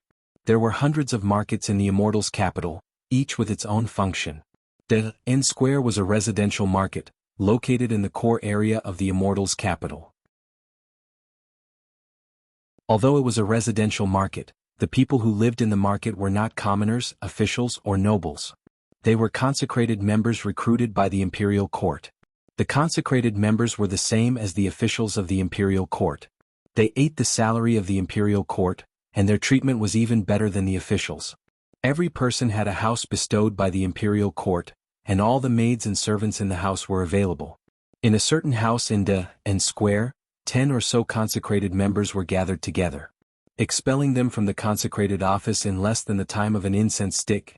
Who is he trying to scare? Expelling everyone from the consecrated office? How will he explain this to the imperial court? This morning not a single person went. I want to see how he will deal with this. After discussing for a while, they decided to continue staying here. In some other houses in the square, there was also hesitation in the eyes of some people. Should we go or not? Li Mu is not someone to be trifled with. The Empress also favors him so much. How many people have fallen into his hands? If he really expels us, where will our future cultivation resources come from? Why don't we just forget about it?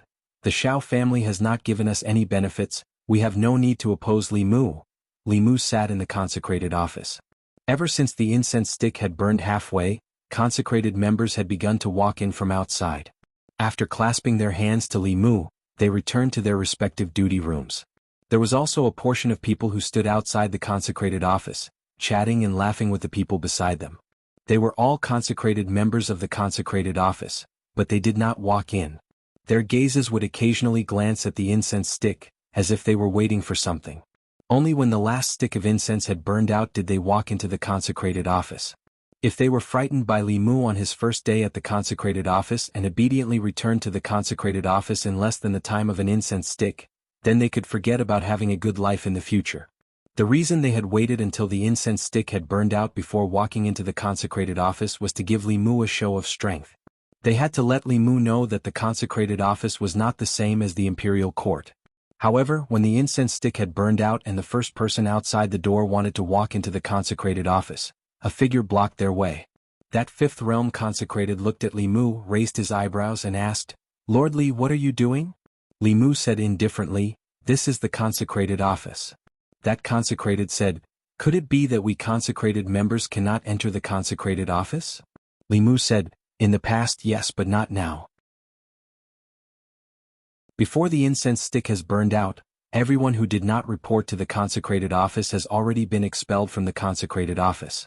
I will give you all 1 day to move out of De and Square, and henceforth do not act in the name of consecrated members of the Great Show."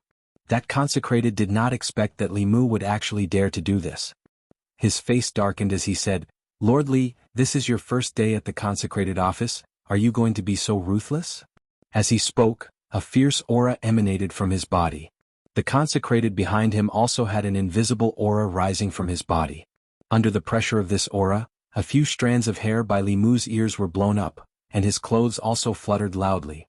A piece of the green brick under his feet was crushed by his foot. The next moment, Li Mu took a step forward. Boom! An even more powerful aura erupted from his body. The dozen or so consecrated at the entrance of the consecrated office retreated several steps under this aura. The fifth realm consecrated could still barely hold on, but several fourth realm cultivators directly fainted under the impact of that aura. Li Mu looked at them and said indifferently, "From now on, you are no longer consecrated members of the imperial court. The consecrated office is an important place of the imperial court. Those who trespass into the consecrated office without permission will be expelled, and those who trespass repeatedly will be killed without mercy." Several fifth realm consecrated members struggled to resist Li Mu's aura pressure, their hearts extremely shocked. They did not expect Li Mu to be able to release such an aura when he had just advanced. In that instant, they even felt as if they were facing a sixth realm cultivator. Li Mu's strength was far stronger than they had imagined. They originally wanted to show him their strength, but now they were the ones who could not step down. Just as these people did not know how to deal with it, a gentle force swept over them. The aura emanating from Li Mu collided with this gentle force and cancelled each other out. Two elders with similar appearances slowly walked to the entrance of the consecrated office. "The head consecrated is here." "Greetings, head consecrated." Seeing the two old men, the crowd seemed to have found their backbone and bowed to greet them. The elder on the left glanced at them and said, "What are you all standing here for? Hurry up and go in." The head consecrated spoke, and these people heaved a sigh of relief. The leader was about to enter, but just as he took a step into the consecrated office, he was suddenly hit in the chest by a golden light, and his entire body was sent flying. After sending one person flying, the Tao bell shrunk to the size of a palm and floated on Li Mu's shoulder. Seeing this, the few consecrated who were about to enter immediately stopped in their tracks. They never would have thought that Li Mu would not even give face to the head consecrated. The elder who had spoken just now had a dark expression and asked, "Lord Li, what is the meaning of this?" "Nothing." Li Mu looked at him and said calmly, "I have said before that those who do not last 5 minutes will be expelled from the consecrated office. These people are standing outside the consecrated office and dragging their feet until the incense burns out. Clearly they do not want to be consecrated anymore. The consecrated office is an important place of the imperial court. Not just any random person can casually enter." The elder looked at him and asked slowly, "The two of us are also late. Does Lord Li want to expel the two of us from the consecrated office as well?" Sixth realm cultivators were not easy to recruit. Li Mu did not have this authority. Although Li Mu really wanted to expel them to save resources for the imperial court, if he really did expel them, the imperial court would probably also put pressure on the empress. Li Mu looked at him and said, "Seeing that you are the head consecrated, I can make an exception this time. There will not be a next time." There is no need to wait for a next time. The elder who had not spoken all this time snorted and said coldly, "If you want to expel them today, then the two of us will voluntarily resign. You can expel us as well while you are at it." Li Mu looked at this elder in shock. There was actually such a good thing? He was just worrying about how to expel them. With the sloppy Taoist priest who was at the peak of the sixth realm, there was no need for the two of them.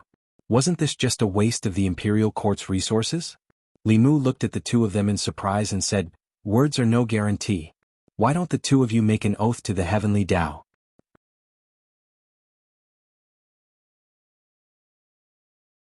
Chapter 389. Li Mu wanted nothing more than for these two old fellows to leave the Department of Offerings. They lived in large mansions and were served by more than a dozen maids and servants. Every year, the imperial court would provide them with large amounts of spiritual jades, spiritual herbs, and other cultivation resources. Despite such good treatment, they couldn't even go to work on time. The results they could produce every year were even less. Thinking about Li Mu himself, with a meager salary, worried about the emperor's heart, purged the rebels, killed the demon path, and built the link between the imperial court and the Fulu school. Besides his own official duties, he also had to approve memorials for the empress and give her special treatment. Thinking of his own efforts, the head offerings efforts, the treatment of the head offerings, and his own treatment, Li Mu felt even more unbalanced. The two head offerings had not expected that Li Mu would be so unyielding. After expelling the two head offerings and dozens of other offerings, what was left of the Department of Offerings? Did he not think that if he really did this, how would he explain it to the imperial court? As for making them swear an oath to the heavenly Tao, this was naturally impossible. Any cultivator with a normal mind would not joke about the heavenly Tao. The two coldly snorted at the same time, clasped their hands behind their backs and left. Li Mu was, after all, acting on the empress's orders. With their status, there was no need to say too much to Li Mu. When the Department of Offerings fell into chaos because of him, he would not be able to explain himself to the imperial court, and would naturally leave with his tail between his legs. Seeing that the two head reverends had left, those reverends who didn't report to the reverends department within the time set by Li Mu also didn't dare to step into the reverends department. They all left with gloomy faces. This was only a temporary departure. According to Li Mu's own rules, this time, more than half of the combat strength of the Department of Offerings would be expelled from the Department of Offerings. The Department of Offerings of the Great Zhou existed in name only. Once the imperial court investigated, he would not be able to bear the responsibility, and would still have to invite them back. And the offerings of the Department of Offerings were secretly rejoicing that they had changed their minds at the last moment. Li Mu didn't even give face to the great consecrator, much less them. Once they lost their status as consecrators, where would they find cultivation resources? Without a sect or family, leaving the consecrator department was the same as cutting off their cultivation path. After sending those people away, Li Mu sat back down on the chair in the courtyard of the Office of Offerings. The original intention of the consecration department was to recruit strong cultivators to serve the country. They did not want them to participate in the politics of the court. However, the consecrators were in the divine capital. These matters could not be avoided easily. The current consecrated office had already deviated from its original intentions and needed a complete change. Of course, the price of change was also huge.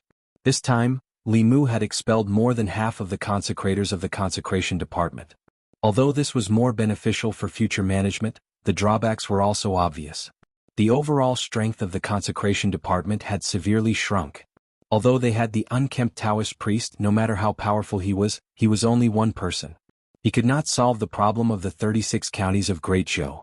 Right now, the Foreign Service Division urgently needed fresh blood. However, they could not expand their recruitment at will. Otherwise, the previous internal guard was a lesson to be learned. If someone with bad intentions sneaked in and gave them a fatal blow at the critical moment, all their previous efforts would be in vain. Li Mu thought for a while and stretched out his hand. A white light flashed and a black palm-sized wooden block appeared in his hand. The four sides of the wooden block were engraved with mysterious runes.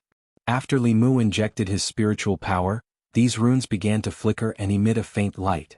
After the light on the wooden block stabilized, Li Mu put the wooden block to his ear and said, "Hey, is this senior brother sect master?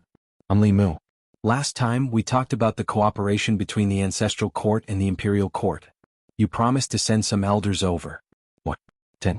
10 is too little, at least 30. 30 isn't much at all. What's the point of them staying in the mountains? Why don't we pull them out to temper their minds? It's good for their future cultivation. Li Mu put down the wooden box and saw the unkempt Taoist priest standing in the courtyard of the consecration department.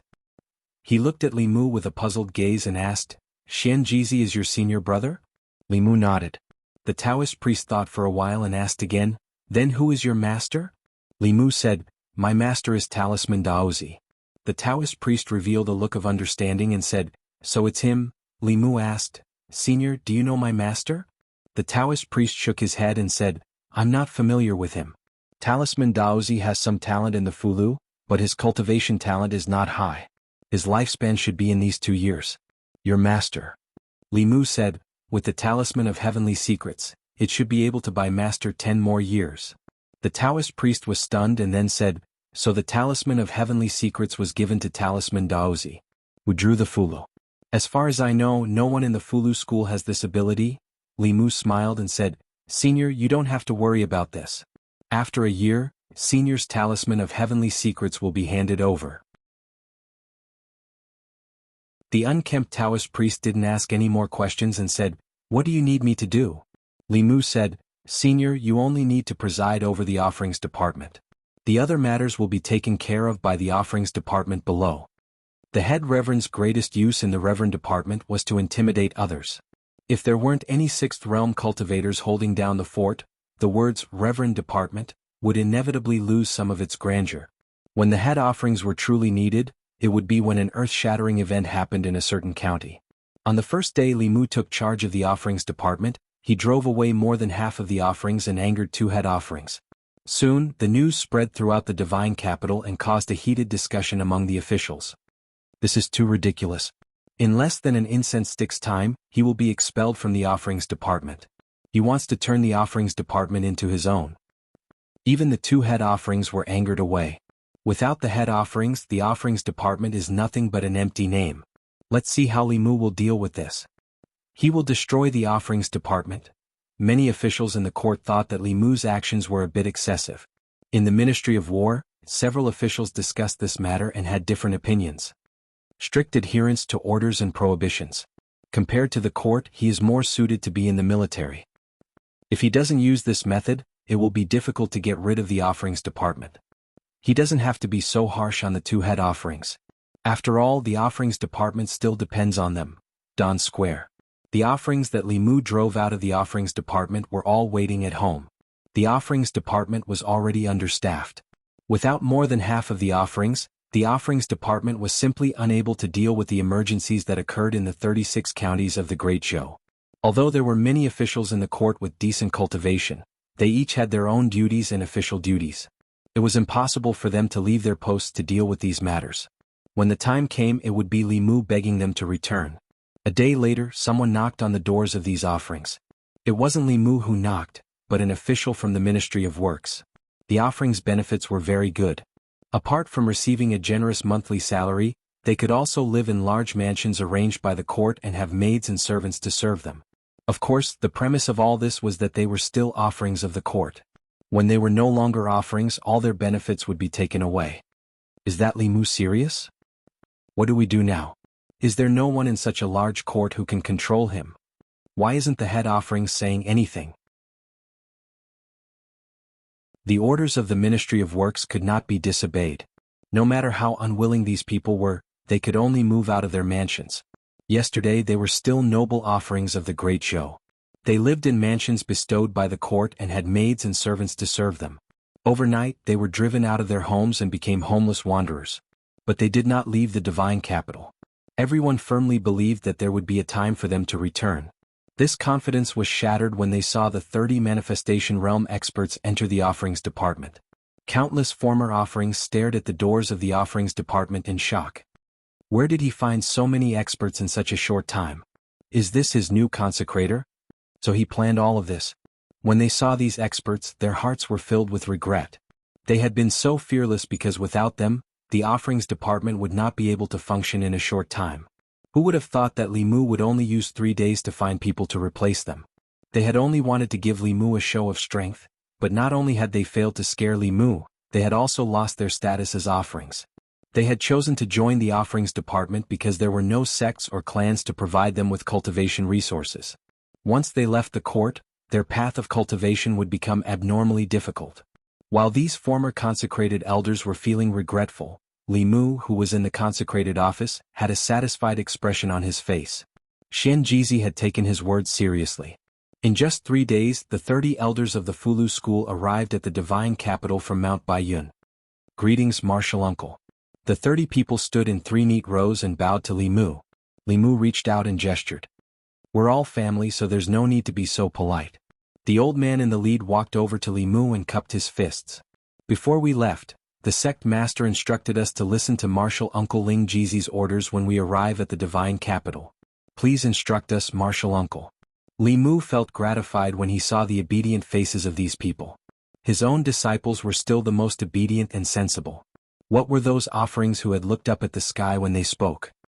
He waved his hand and told everyone, "There's no hurry. Let me arrange your accommodations first." Soon, Li Mu led everyone to the de and square. After he left, the doors of the offerings department closed. A few former offerings who had been pacing back and forth at the doors shook their heads in disappointment. They could only turn around and leave. After these powerhouses arrived, the doors of the offerings department were completely shut. Before long, 2 old men walked over to the doors of the offerings department. They were the 2 high offerings. They glanced at the tightly shut doors of the offerings department and slowly floated up. A moment later, the 2 of them landed heavily on the ground. The slovenly Taoist priest placed his hands on their shoulders and said indifferently, "Behave yourselves. This is not a place for you to wander around as you please."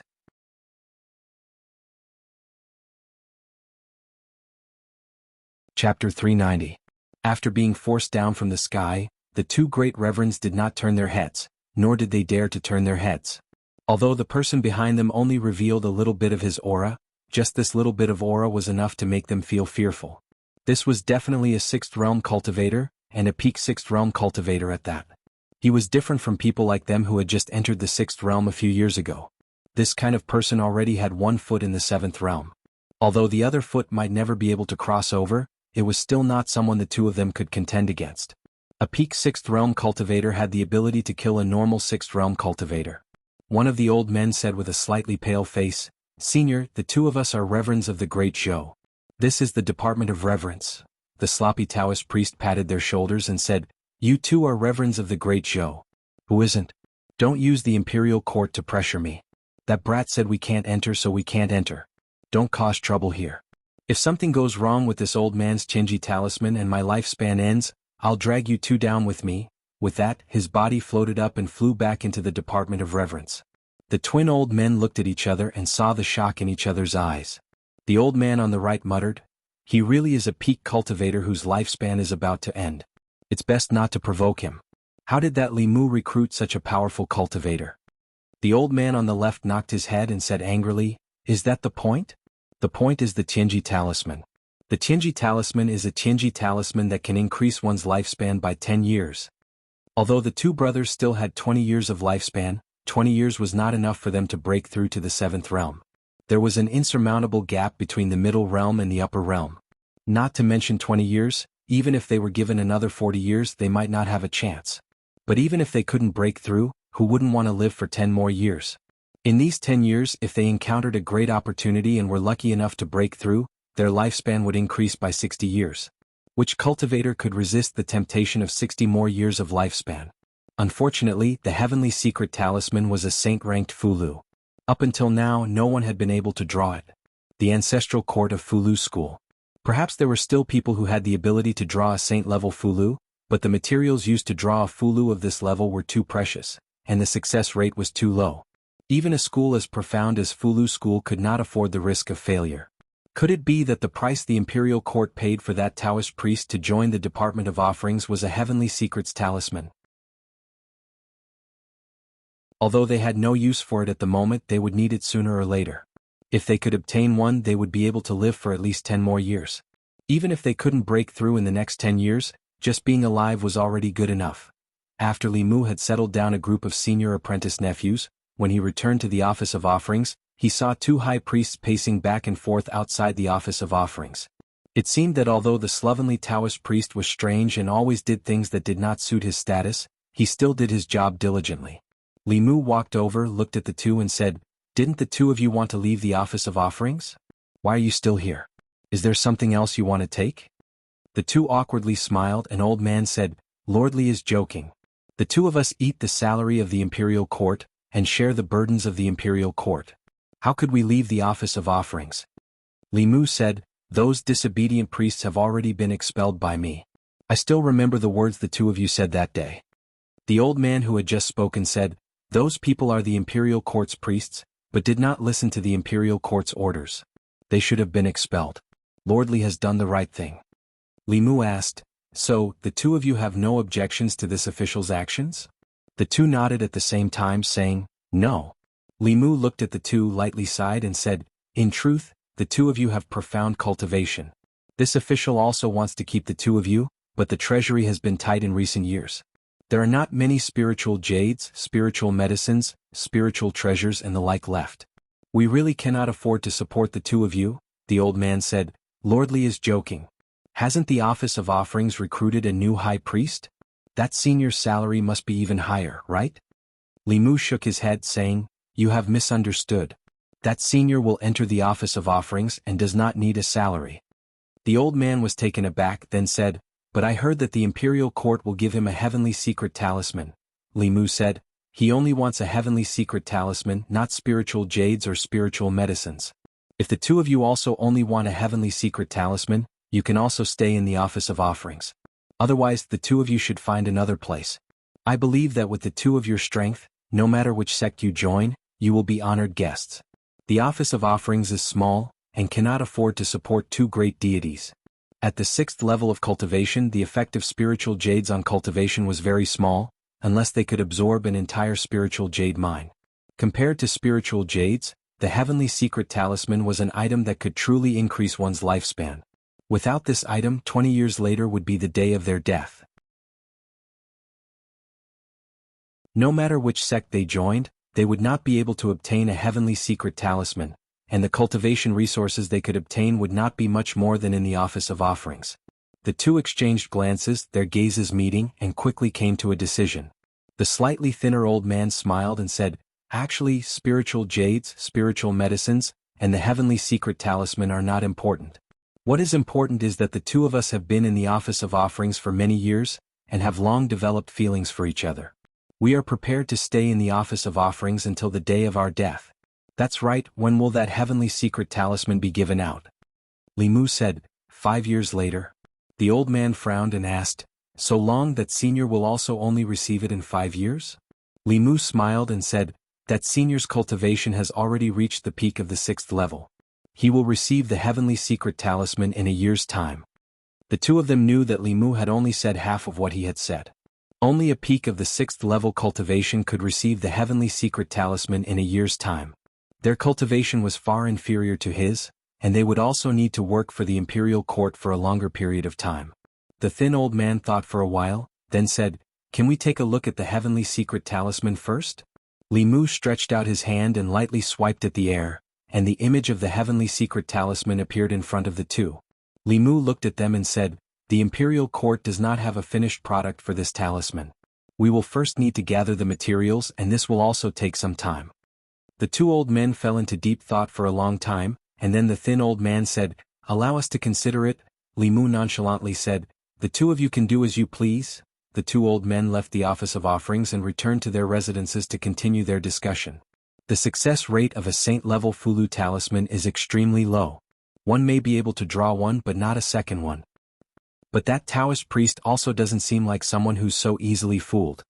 He doesn't have much lifespan left, so we can only choose to believe him. We still have to wait and see. We can stay for a year. If that person really does obtain the heavenly secret talisman, it won't be too late to continue staying in the office of offerings. In the imperial palace, Li Mu had already walked to the entrance of Jianghu Palace. There was no need to doubt the strength of those two high reverends. Although they were not as strong as the slovenly Taoist priest, they were still solid 6th realm cultivators. In Mount Baiyun they would also be peak leaders. If the imperial court spent a large amount of resources to raise such people as mascots, Li Mu naturally wouldn't agree to it. but if they could work for the imperial court for free, then the more the better. In the end they were still two sixth-realm cultivators. Li Mu did not intend to let them go so easily. But these old monsters who had lived for a century were not so easily fooled. If he did not show some true ability he might not be able to intimidate them. Thus he planned to draw a saint-level Fulu talisman right now. Before coming to the imperial palace, Li Mu specially made a trip home to tell Lu Hanyin and Li Qing that he might not return home for 3 or 4 days, and that they did not need to worry. Even for the current Li Mu, drawing a saint-level Fulu talisman was a very taxing task. Before officially drawing the talisman, he had to adjust himself to his best condition to ensure that the talisman could be successfully drawn on the first try. Just now, Li Mu used the spirit snail to inform the Empress. She agreed almost without thinking. Li Mu walked to Jianghu Palace and said, "In these 3 to 4 days, I may have to stay in the palace and adjust myself to my best condition." Zhou Yi said, "Just stay in the back hall of Jianghu Palace. If you need anything I will ask the apricot guards to prepare it." Li Mu said again, "My own magic power is not enough to draw a saint-level Fulu talisman. When the time comes, I will have to trouble your majesty." Zhou Yi nodded and said, "I understand. When the time comes I will help you." Perhaps because they had been together for a long time, Li Mu still had some distance between him and Xianxia. But with the Empress there was none at all. With her by his side, Li Mu had no worries at all. Talisman drawing was a very ritualistic affair. Even more so when it came to high-level Fulu talismans. When the first seats of Mount Baiyun were drawing the saint-level Fulu talisman, they would burn incense and bathe half a month in advance in order to ensure the success rate. Then they would lock themselves in a quiet room and adjust their magic power and mind to their best condition before starting to draw the talisman. This was the Empress's bedroom. Burning incense and bathing were unnecessary. What Li Mu needed to do was to draw the Tianji talisman's runes over and over again until they formed muscle memory. This was the only way to ensure that he could fully control his magic power while drawing the talisman. The last time he drew the Tianji talisman was a few months ago. Now that he was going to do it again, everything had to be prepared again. In these 3 days the only thing Li Mu had to do was practice. As for the materials used to draw the talisman, the Empress had already asked Mr. Mei to prepare them. Jianghu Palace back hall. On the table, the materials used to draw the talisman were placed neatly. Li Mu stood behind the table, took a deep breath, closed his eyes and said, "Your Majesty, I am ready." Zhou Yi sat cross-legged on the bed. A white light shot out from her body and entered Li Mu's body. Li Mu opened his eyes again. His gaze was deep as if it contained the sun, moon and stars. He picked up the talisman brush, wrapped it in talisman liquid and slowly put it down. Shin-du. 3 days passed without any disturbances. A few days ago, Li Mu took charge of the Department of Worship and expelled more than half of the worship. It seemed that he had a bad relationship with the two great worship. Many people were waiting for his next move, but he disappeared without warning for 3 days. In these 3 days, he did not go to the Department of Ministers, nor did he go to the Department of Worship. Even the people of Shen-du did not see him on the streets. Other than that, there was another strange thing. Yesterday's morning court session was stopped for no reason. Since the Empress stabilized her power, the morning court session was held every 3 days. It was very regular and there were almost no exceptions. Occasionally it was stopped for some big sacrificial ceremonies. It had to be said that the Empress was much more diligent than the previous emperor in the morning court session. Among all the previous emperors, perhaps only Emperor Wen, who held morning court every day, was more diligent than the Empress. The Empress and Li Mu disappeared at the same time, which made people's imagination run wild. Especially 3 days ago, someone saw Li Mu walk into Jianghu Palace with their own eyes. Jianghu Palace was the Empress's bedroom. She usually gathered the ministers in Xiangyang Palace. Among the foreign ministers, only Li Mu could freely enter and leave her bedroom. Li Mu had not come out for 3 whole days after entering Jianghu Palace. Although the people did not dare to talk about it, they had thought a lot in their hearts. Some people even suspected that the Empress had no intention of passing the throne to the Xiao clan or the Zhou clan, but wanted to have a son of her own. Li Mu looked like a favored minister, but he was actually a favored concubine, or the Empress had already chosen him as the Empress. As for Li Mu's wife, it was just a cover. Otherwise, how could they stay in Jianghu Palace for 3 days without coming out? And Li Mu's family did not have the slightest intention of looking for him. The Empress, who had always been diligent, had even stopped the morning court session for Li Mu. This was not a favored minister messing up the government, but a favored concubine messing up the government. Just as some of the officials were thinking this, they suddenly felt an inexplicable palpitation. Then they realized that the sky had darkened without them noticing. An official was transcribing a dossier when the books on the table suddenly rustled in the wind. Just as he was about to close the window, he caught a glimpse of the sky outside the window. He could not help but stand up with a shocked expression and said in a panic, "What is this?" In the divine capital, all the officials in the palace walked out and looked at the sky. They saw that the originally cloudless sky was suddenly filled with dark clouds. The dark clouds covered the sky and covered the entire divine capital. It was as if the entire world had darkened. The dark clouds were extremely low. Everyone felt as if a huge rock was pressing on their chests, and they could not breathe at all. What's going on? Why is there suddenly such a phenomenon in the divine capital? I can't breathe. It's so uncomfortable. The citizens of the divine capital were also shocked by the sudden phenomenon. This doomsday-like scene made everyone uneasy. Dark clouds were still gathering in the sky. Soon they were as thick as ink. Lightning snakes danced in the dark clouds from time to time, adding a bit of fear to the scene. In the divine capital, the 4 academies. 4 figures floated up at the same time. This is heavenly tribulation. Someone has ascended to the 7th realm? No, the heavenly tribulation of the 7th realm is stronger than this. In the White Deer Academy, a middle-aged man pinched his fingers and murmured, "It's either someone ascending to the 7th realm or a precious treasure has appeared. I wonder what it is that caused this phenomenon?" In the consecration department, the sloppy Taoist priest was dozing off. His eyes suddenly opened and he instantly appeared in the courtyard. He looked at the phenomenon in the sky and was stunned for a moment. Then shock appeared on his face and he blurted out, "Motherf asterisk Ker heavenly tribulation." Someone drew a saint-level Motherf asterisk Ker. Oh my, there's really someone in the Great Zhou court who can draw something like this. In the Dawn Square, the 2 high consecrators had long been alarmed by the phenomenon. They stood in the courtyard and looked up in shock. When the dark clouds gathered to a limit, they released tens of thousands of lightning bolts and struck in the direction of the palace. Everyone's gaze also looked at the palace. Inside the palace, the officials who were observing the weather saw the dense lightning bolts above their heads heading straight for them. All of them felt their scalps go numb and their guts go numb. Some of the weaker ones directly collapsed to the ground under the heavenly might and even fainted. In the rear hall of the Jianghu palace, Li Mu's face was incomparably pale. Sweat dripped from his forehead, but he couldn't care less. The writing of the heavenly secret talisman had reached the most critical moment. The writing of the saint-level Motherf asterisk Ker this time was different from the time at White Cloud Mountain. Last time, Li Mu was in the special flask space. After he drew the Motherf asterisk Ker, the heavenly tribulation phenomenon appeared. This time, the heavenly tribulation appeared much faster than Li Mu had expected. Before the Motherf asterisk Ker was drawn, the tribulation clouds had already formed and condensed into the first wave of attacks. Thunder rumbled in his ears, but he couldn't afford to be distracted. If he was the slightest bit careless, 3 days of hard work in those precious talisman liquid would be wasted. Outside the Jianghu palace, when the bolts of tribulation lightning were about to strike, the 4 walls of the divine capital suddenly flashed with a golden light. In the next moment, a golden light shield appeared above the divine capital and completely enveloped the divine capital. When the lightning bolts landed on the light shield, it was like a clay ox entering the sea. There was no sound and no splash.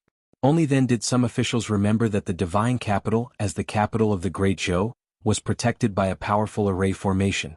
Even if there were thousands of soldiers and horses or even 7th realm cultivators, they wouldn't be able to break through it.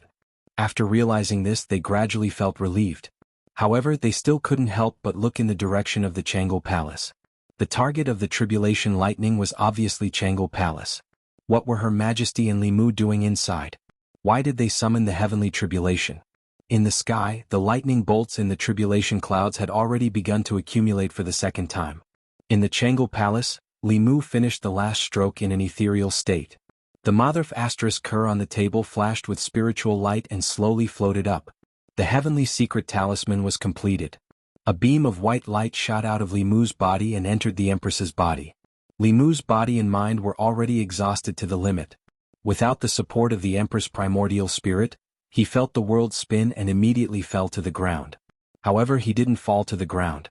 Instead, he fell into a body with a faint fragrance. Zhou carried Li Mu to the bed and put him down. She said, "Rest first. Leave the rest to me." Li Mu was already exhausted to the extreme. He didn't have time to think about the soft Princess Carrie just now. He closed his eyes and fell into a deep sleep. Zhou looked at Li Mu. He took off his shoes and placed them neatly by the bed. The blanket at the end of the bed also stretched out on its own and covered Li Mu's body. After doing all this, Zhou body disappeared into thin air. In the next moment, everyone in the divine capital saw an illusory figure rise rapidly from the palace and appear in the sky. As the illusory figure rose, it kept growing bigger and bigger. Soon it was hundreds of feet tall. The illusory figure was wearing an imperial robe and an imperial crown. It floated above the palace. Because it was too tall, no one could see its face clearly. In the dark clouds, the second wave of tribulation lightning had already condensed and pressed down on the illusory figure. The illusory figure just pointed a finger, and the lightning immediately collapsed. At the same time, the frightening dark clouds in the sky also collapsed. After pointing a finger, the sky in the divine capital was clear and bright again. Countless people in the divine capital were deeply shocked by this scene.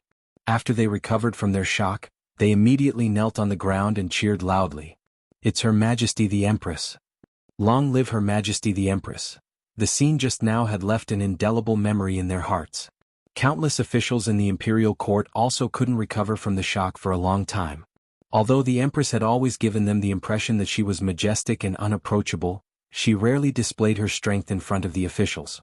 As a result, they had almost forgotten that she was an ultimate powerhouse of the seventh realm. The heavenly tribulation that could destroy the entire divine capital was directly shattered by her pointing a finger. How powerful was this? At this moment, no matter if it was the officials of the new party or the old party, they could only submit to that indomitable figure in front of their hearts. After dispersing the tribulation clouds, the illusory figure quickly shrank and finally disappeared from the sky above the palace. Jianghu Palace. Li Mu didn't know how long he had slept. When he woke up again, he saw the Empress standing in front of the window. Zhou looked at him and said indifferently, "Open your mouth." Li Mu opened his mouth, and a ray of light flashed from her hand. A round thing appeared in Li Mu's mouth. It melted in an instant, and a pure medicinal power rushed to his limbs and bones. More than half of the magic power in his body was instantly recovered. Li Mu sat up on the bed and asked, "Your Majesty, how long have I slept?" Zhou said, "About a day and a night." Including the time he had been unconscious, it was a little longer than he expected. Li Mu got off the bed and said, "I'll go home first." Zhou said, "Your mind is seriously overdrawn. Rest for a while more." Li Mu shook his head and said, "No, I'll go home and rest. If I don't go back, my wife will be worried." Zhou waved her hand and said, "Go, go." As soon as she finished speaking, Li Mu felt his vision blur. The next moment he appeared in his own courtyard. Benefactor. Young master. Xiao Bai and Wan Wan were swinging in the courtyard out of boredom. When they saw Li Mu, they immediately rushed over. Wan Wan hugged Li Mu's arm and said, "If you didn't come back, Miss would have gone to the palace to find you." Li Mu smiled embarrassedly at Lu Hanyan and Li Qing, who had just walked out of the room, and said, "I've made you worry." Li Qing was clearly relieved. Lu Hanyan walked up to him. Seeing his pale face, she whispered, "You're just a minor official, not the Prime Minister. Why do you have to work so hard?" Li Mu took her hand and said, "If it weren't for His Majesty, we wouldn't have everything we have today. We also wouldn't have been able to reverse the verdict and get revenge for Lord Li. Naturally, I have to repay His Majesty to the best of my ability. But you don't have to work so hard." Lu Hanyan looked at him reproachfully and said, "His Majesty doesn't know how to care about you. It's so difficult to reach the saint-level Fulu. What if you hurt your cultivation foundation?" Li Mu smiled and said, "His Majesty is very good to me. Don't worry, I'm fine. I'll recover after a few days of rest." In Jianghu Palace, Zhou looked angry. She gritted her teeth and said, "Only you know how to care about him. So what if you're married?"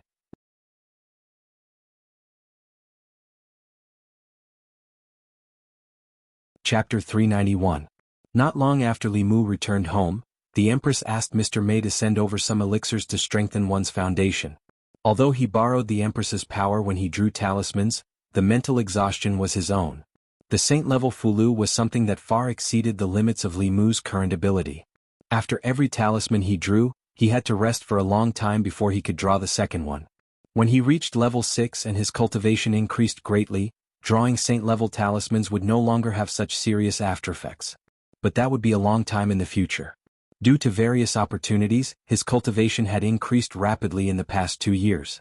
He had completed a path that others would take a lifetime to complete.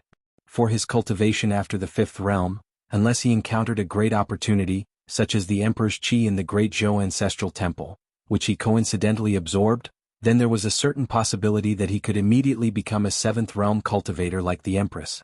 Otherwise, he would have to take one step at a time on the path of cultivation in the future and walk down the same path as the Empress. However, he didn't plan to draw too many talismans in the short term.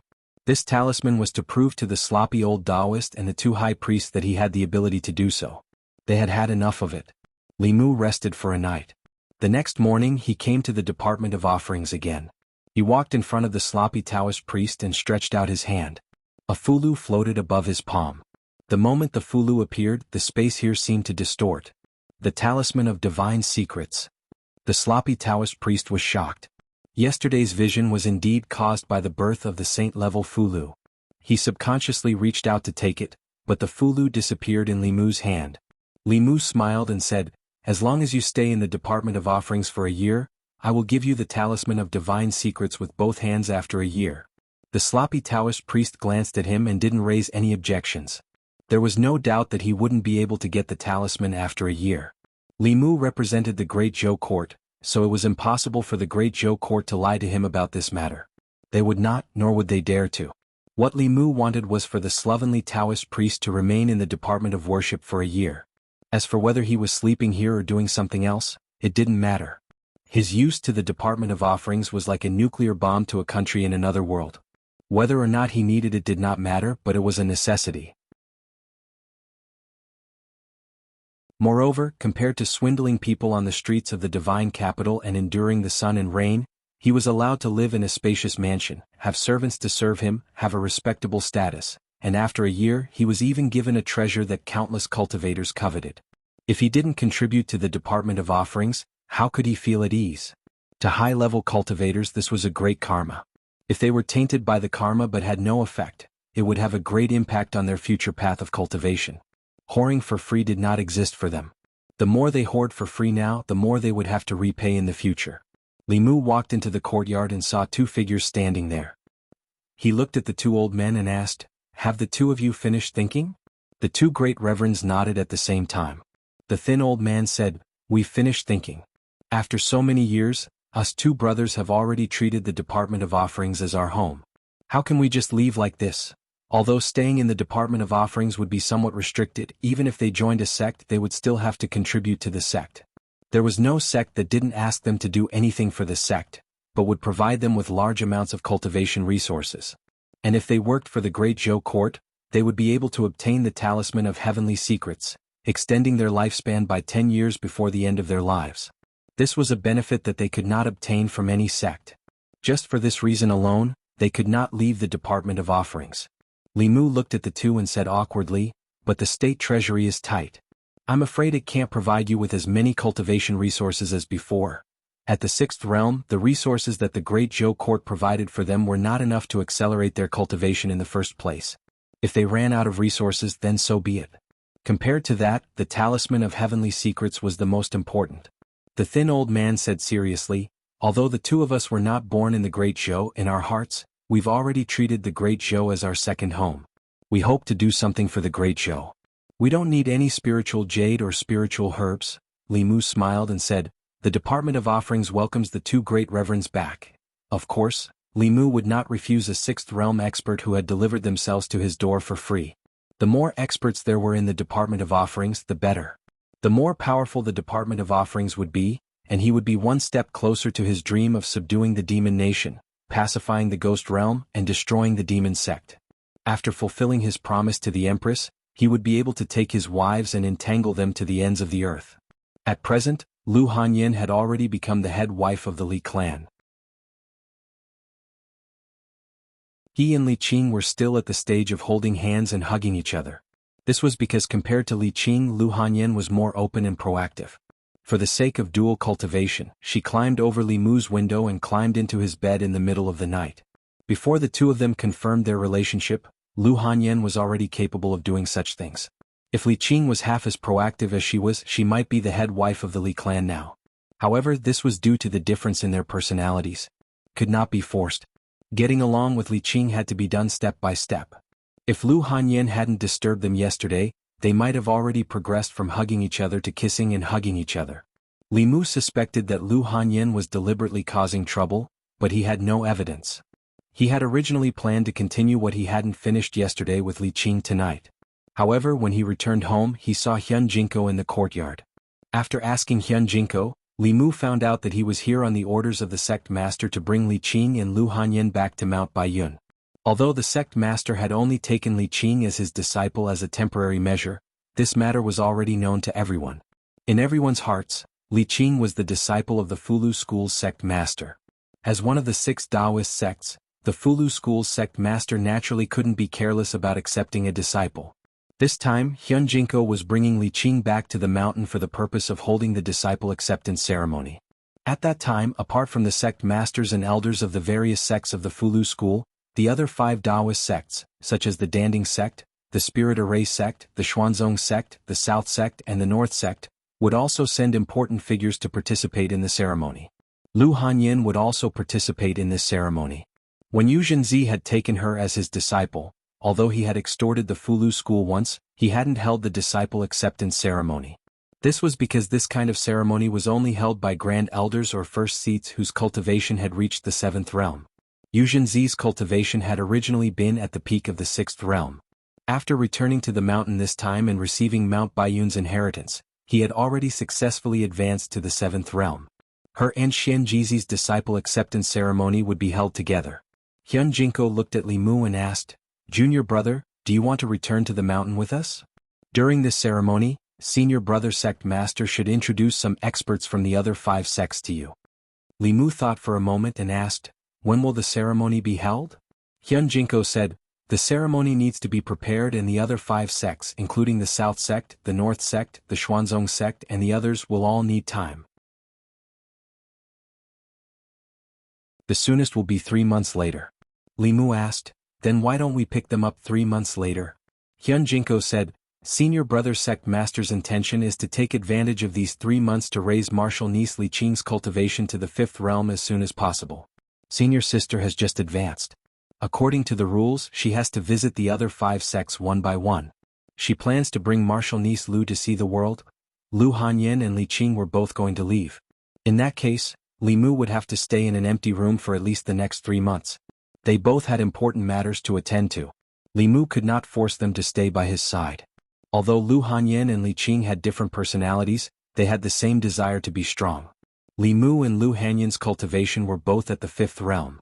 Although Li Qing did not show it, Li Mu knew that she also had an urgent desire to improve her strength. As for Lu Hanyan, she would not be satisfied. In the future, her life would be to play the zither and cook. She also had her own cultivation. Li Mu looked at them and said, "Then you two go. I will return in a few days. The court has been busy recently. I can't leave."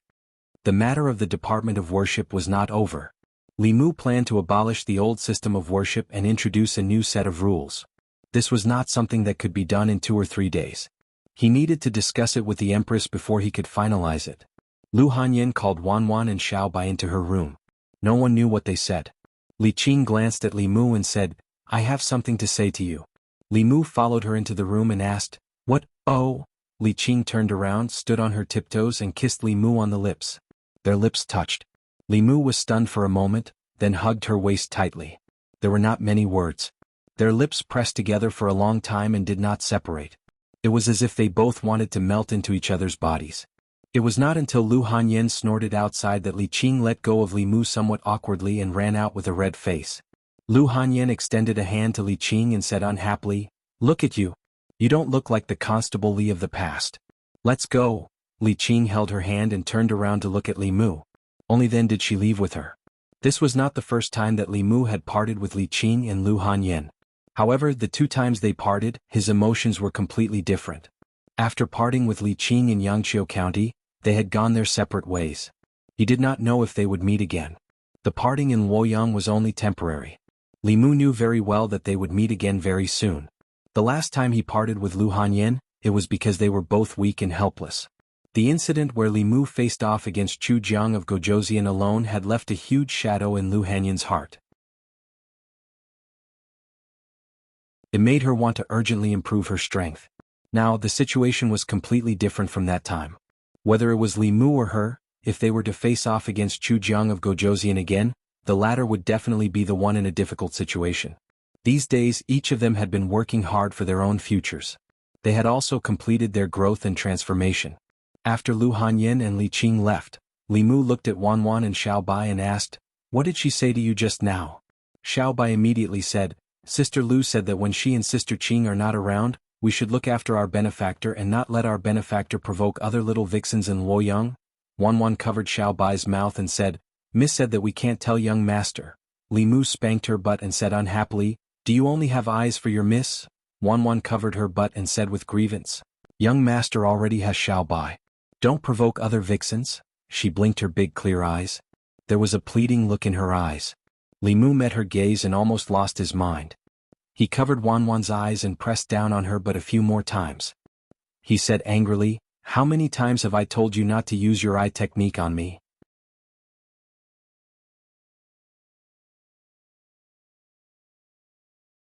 Chapter 392.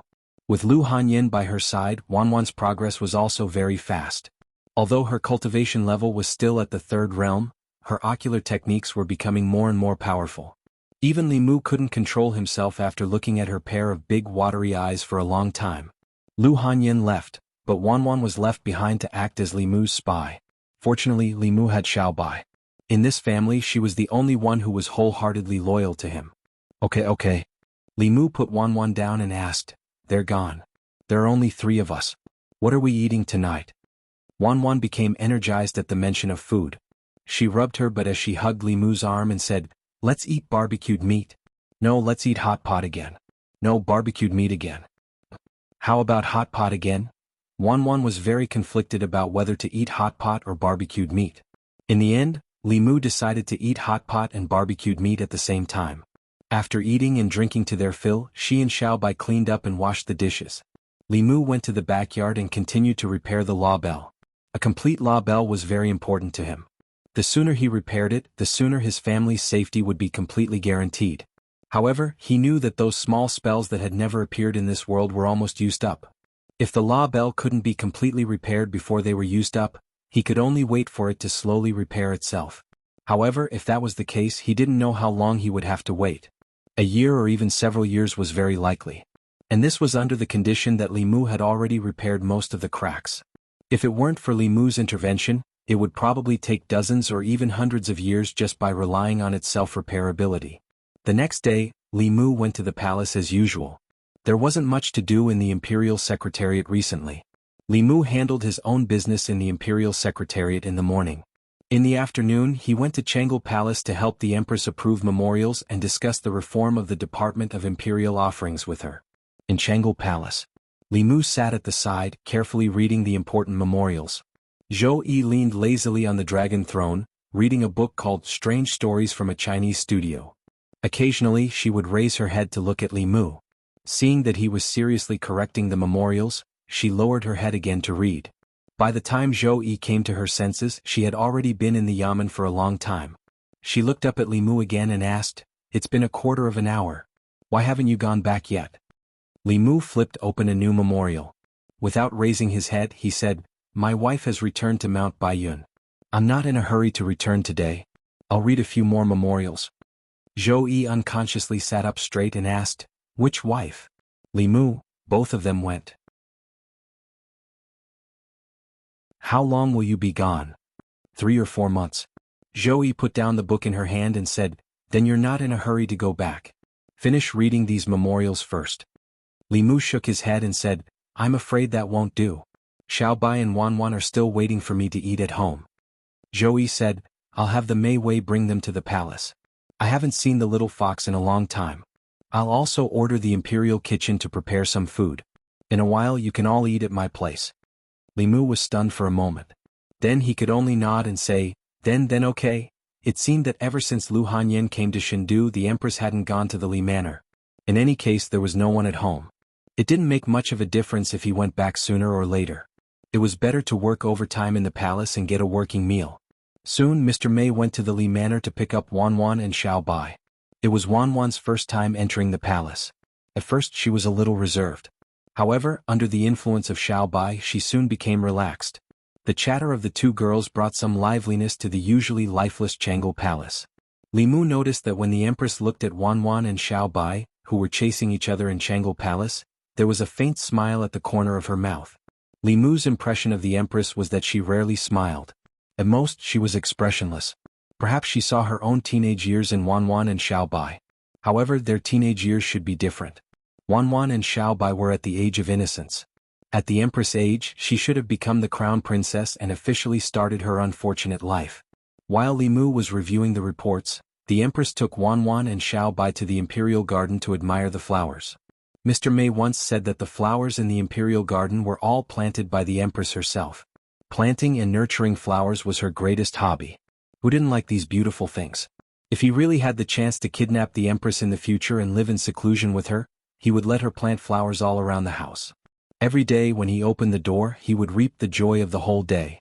After finishing the last report, Li Mu left Jianghu Palace and walked towards the imperial garden. Although he had been to Jianghu Palace more than 100 times, his fixed route was from the Secretariat to Jianghu Palace. He had never been to other places. Fortunately, Li Mu knew the direction of the imperial garden. After walking out of Jianghu Palace, he walked in a direction. After a few hundred steps, Li Mu suddenly sensed something and stopped in his tracks. He turned to look at a palace next to him. His heart was pounding. Suddenly he had a strong urge to step into this palace. It seemed that there was something in this palace that was attracting him. Li Mu looked up at the top of the palace and saw the words, Ancestral Temple. He subconsciously walked towards the palace, but before he could get close, a loud shout suddenly came from the palace. Get lost! At the same time, a strong aura swept out from the palace and pressed down on Li Mu. Li Mu took a few steps back. His hair fluttered behind him and his clothes fluttered. However, he also condensed an extremely strong force on his body. The two forces collided and formed a powerful impact. In the sky, several floating clouds suddenly scattered. At the same time Li Mu's telekinesis condensed into force, a dragon's roar came from the palace. Then a golden light suddenly flew out. It was a golden dragon. After flying out of the palace, it rushed towards Li Mu. The golden dragon was very fast. Li Mu had no time to dodge, nor did he try to. He did not feel any threat from the golden dragon. The golden dragon flew to Li Mu's side and instantly wrapped around his body. In the next moment, Li Mu's expression changed slightly. He felt that the telekinesis he had accumulated was quickly flowing into the golden dragon's body.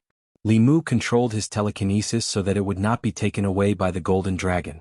He grabbed the golden dragon's body with one hand, wanting to fling it away. However, his hand passed through the golden dragon's body. The dragon was actually an illusory object. It did not have a physical body at all. Seeing that the telekinesis he had painstakingly accumulated was about to be taken away by the dragon, Li Mu made up his mind and used the guiding technique to compete with it. The man and the dragon were evenly matched in the contest for the telekinesis. Neither could do anything to the other. At this moment, three figures walked out of the palace. The three of them were old men with white hair and beards. They wore crowns on their heads, which were different from the empress's crown. They wore black dragon robes, and the golden dragon embroidered on their banners only had 4 claws. What shocked Li Mu was that the powerful aura emitted from the three of them was not weaker than the scruffy Taoist priests. There were actually 3 peak 6th realm experts in the palace. Seeing the golden dragon coiling around Li Mu's body, an old man's face darkened. He said coldly, "Those who disturb the emperor's aura should be punished by death." He stretched out a withered finger and pointed at Li Mu from afar. A powerful force of heaven and earth quickly gathered. An illusory finger appeared in front of Li Mu's eyes. A terrifying aura was emitted from the finger. He was about to summon the Dao Bell to defend himself when a figure appeared in front of him. At this moment, the old man's right index finger had already pressed down. Crack.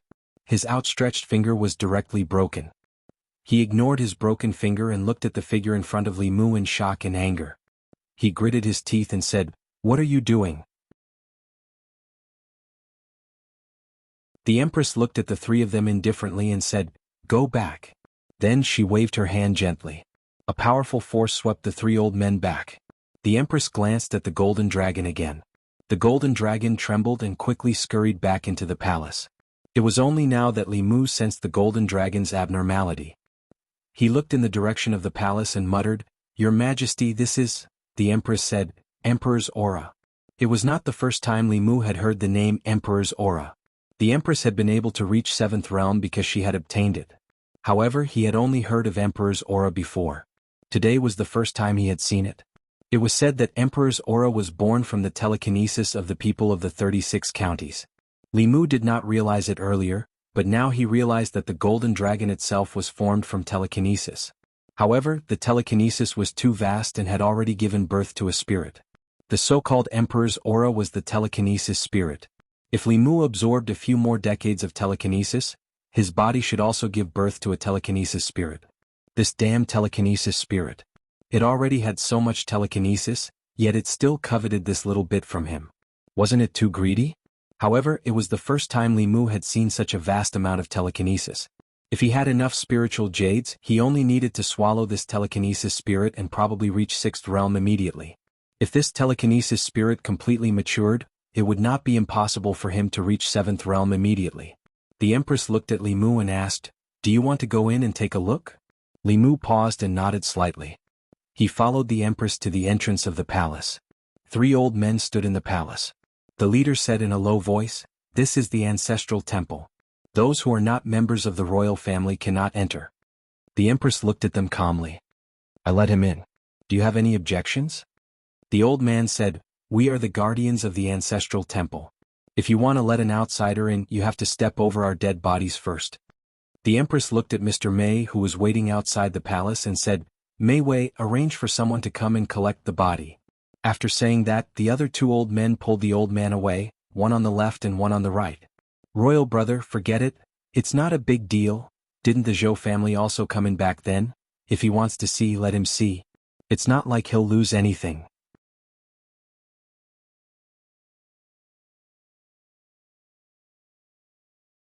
Chapter 393.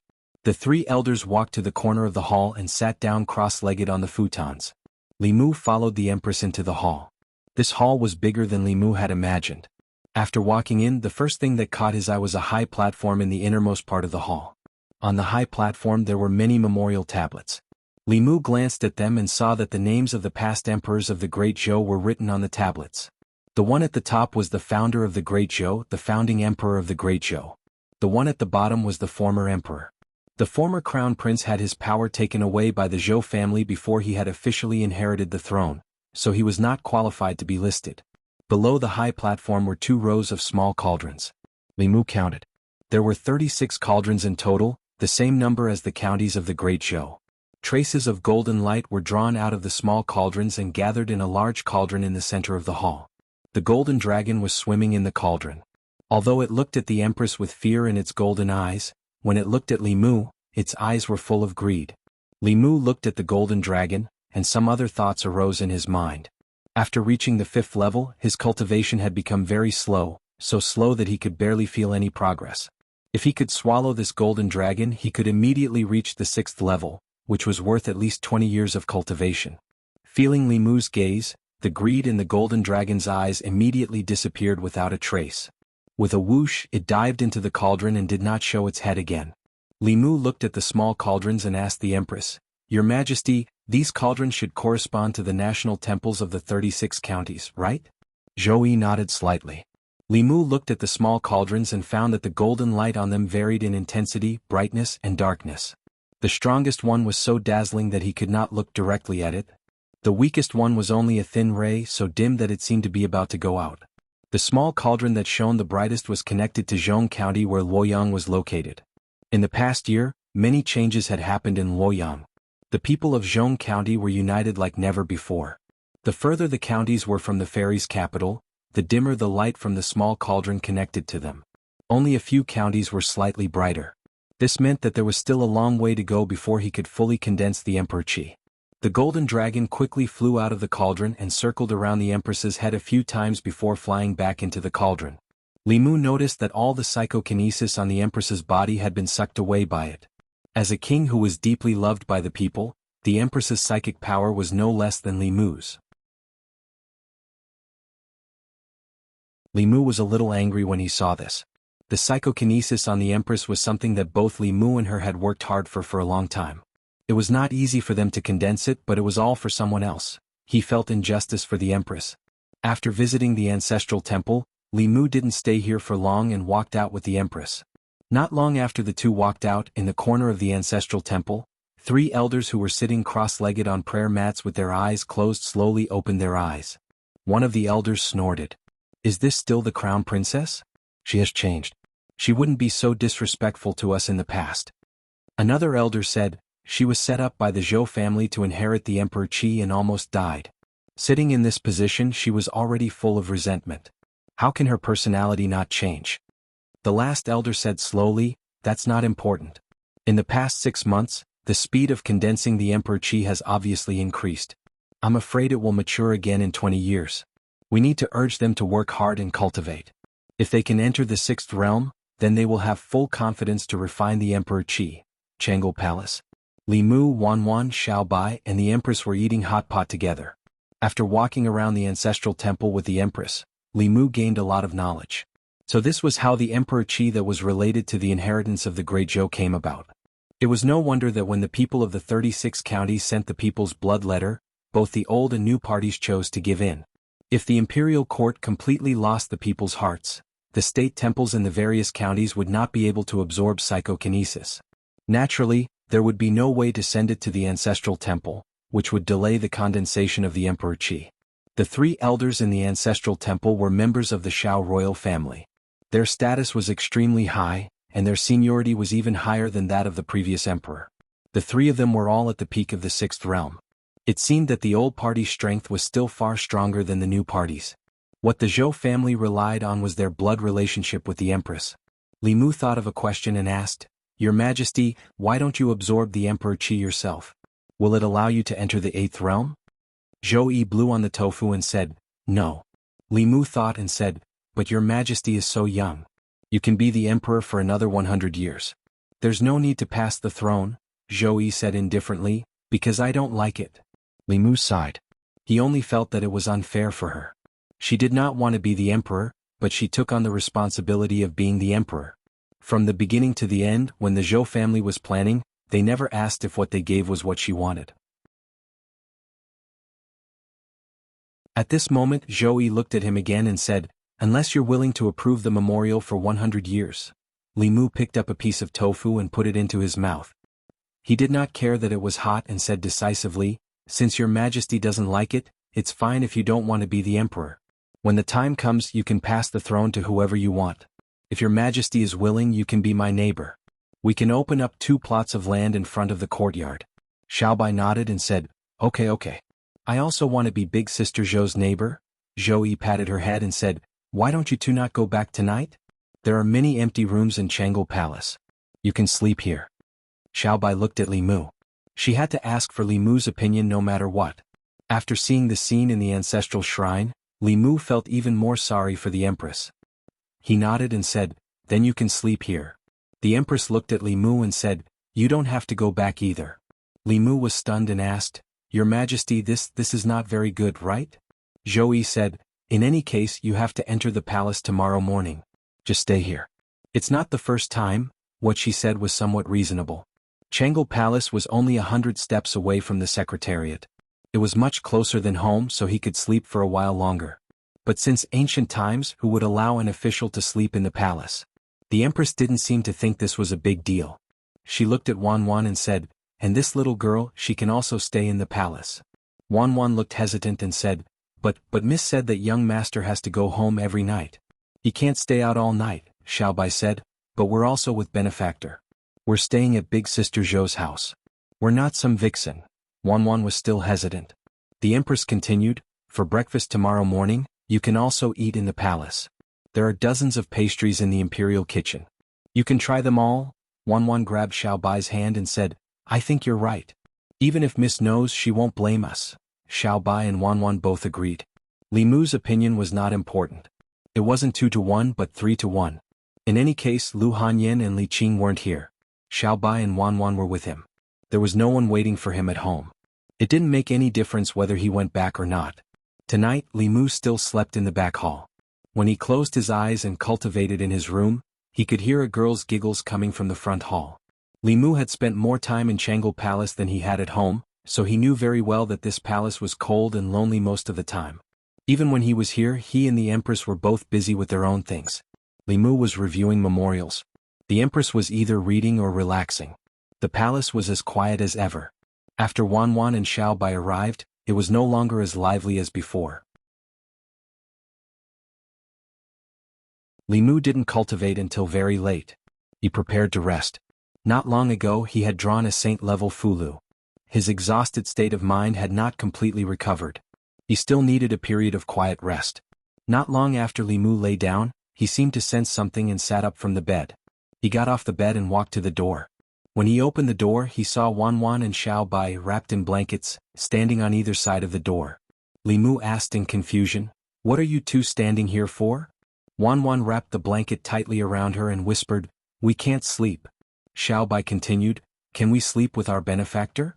One of them had a pitiful expression on her face, while the other looked at Li Mu with her big watery eyes. Li Mu opened the door and said helplessly, "Come in." The two figures immediately ran into Li Mu's room. They placed their blankets on the chair and crawled into Li Mu's bed.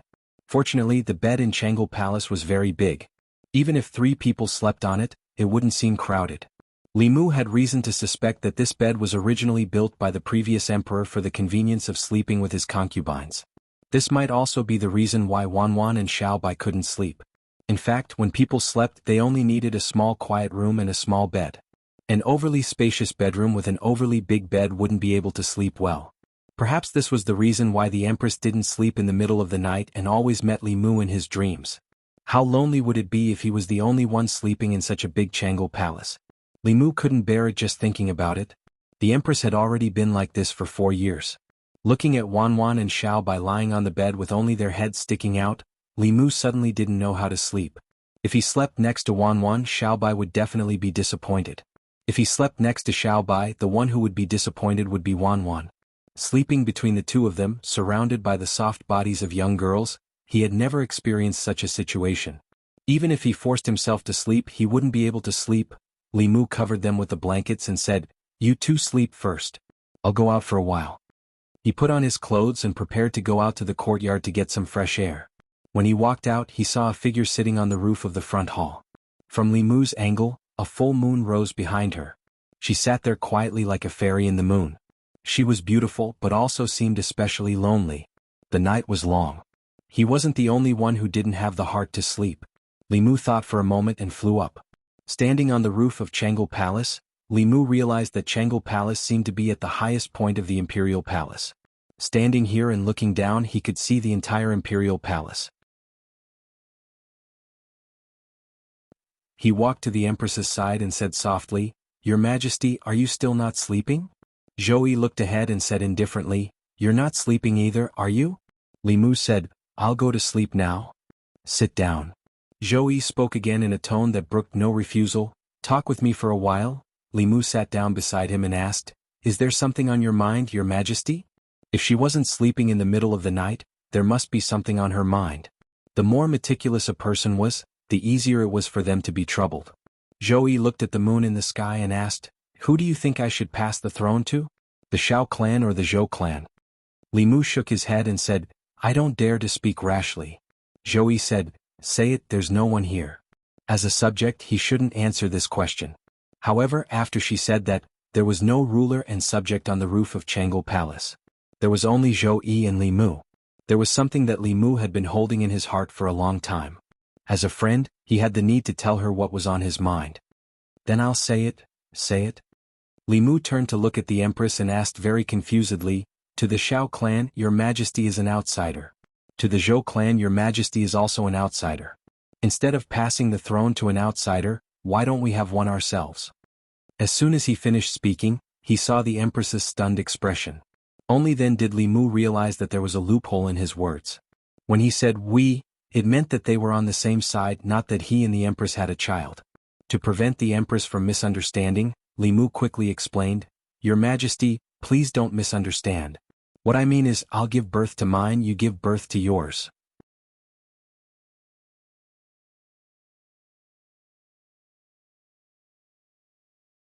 Chapter 394.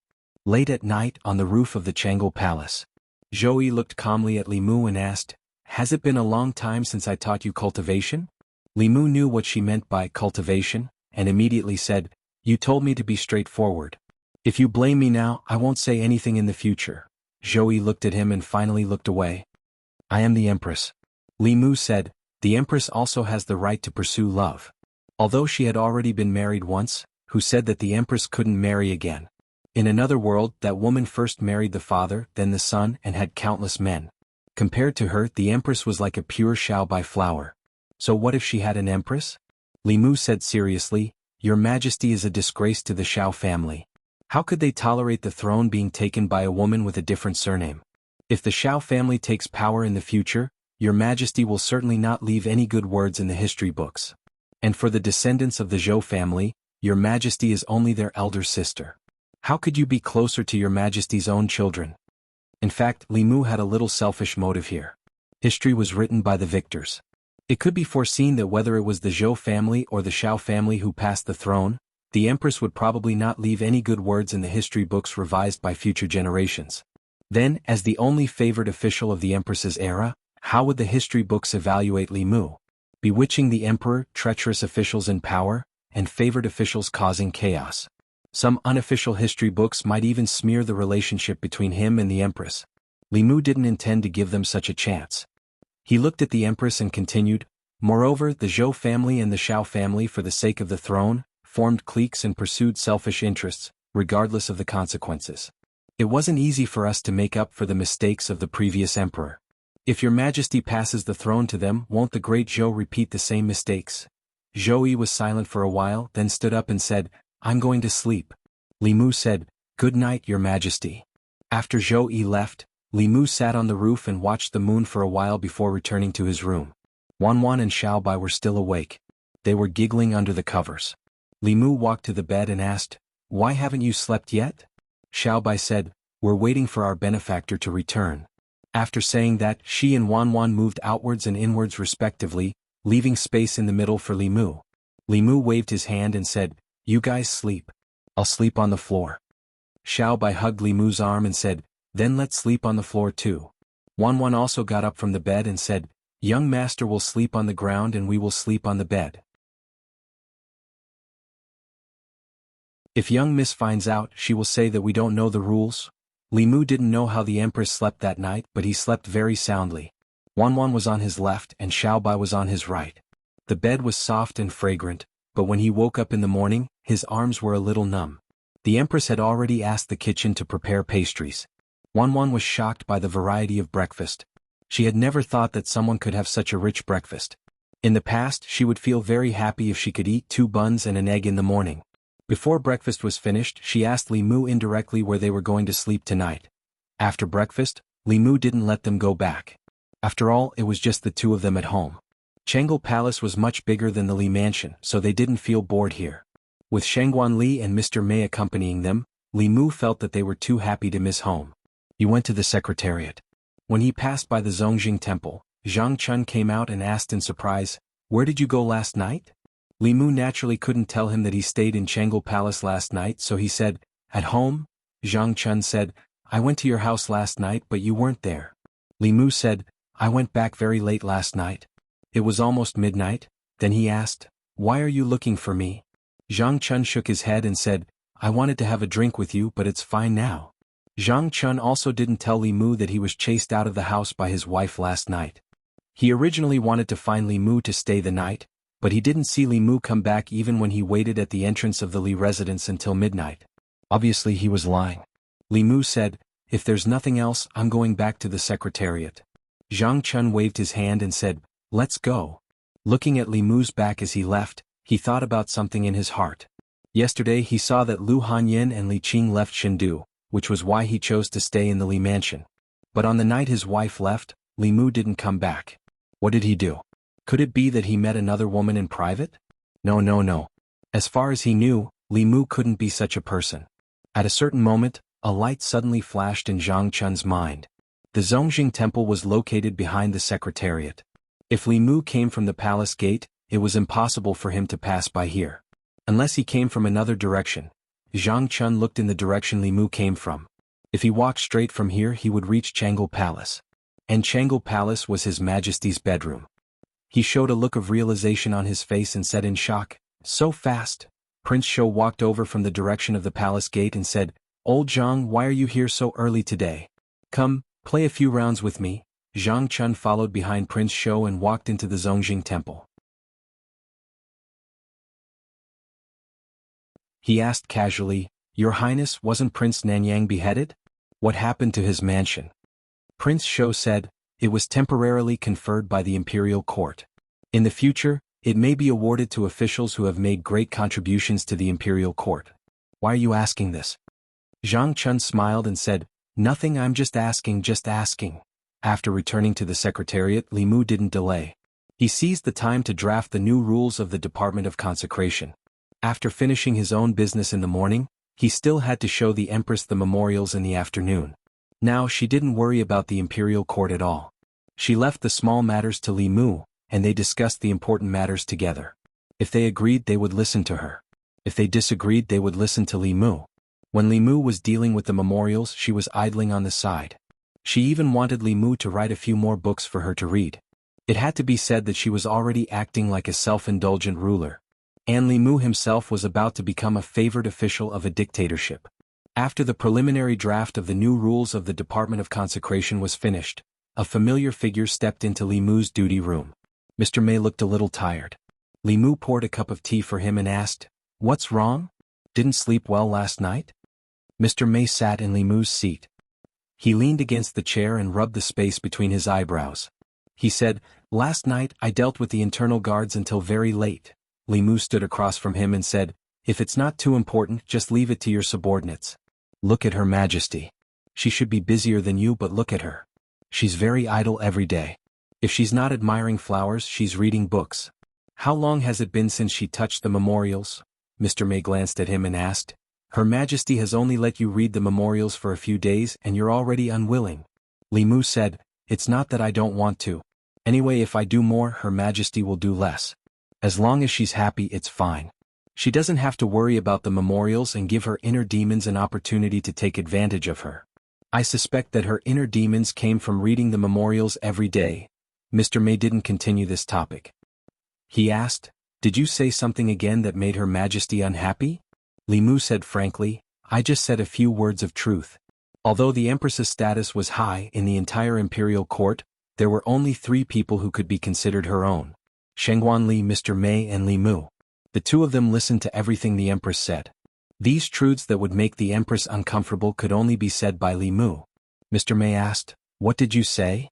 Li Mu honestly told him the conversation last night. Mr. Mei glanced at him and asked, "Do you think that because Her Majesty favors you so much, you can say anything?"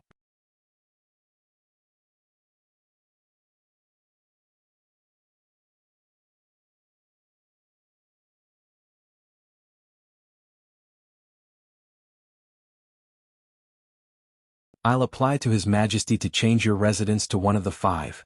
In the past 6 months, old Jiang had suffered a lot because of Li Mu. Not only did those people treat him as his subordinate, but they also called old Jiang his dog. This made Li Mu feel a little guilty. These words must have been very painful for old Jiang to hear. It was his duty to fight for Zhang Chun to fulfill his dream. Wasn't it just a 5-section house? As long as he whispered something to the Empress, it wouldn't be a problem at all. Zhang Chun waved his hand and said, "There's no need for that. I'm already very satisfied with the residence I'm living in now.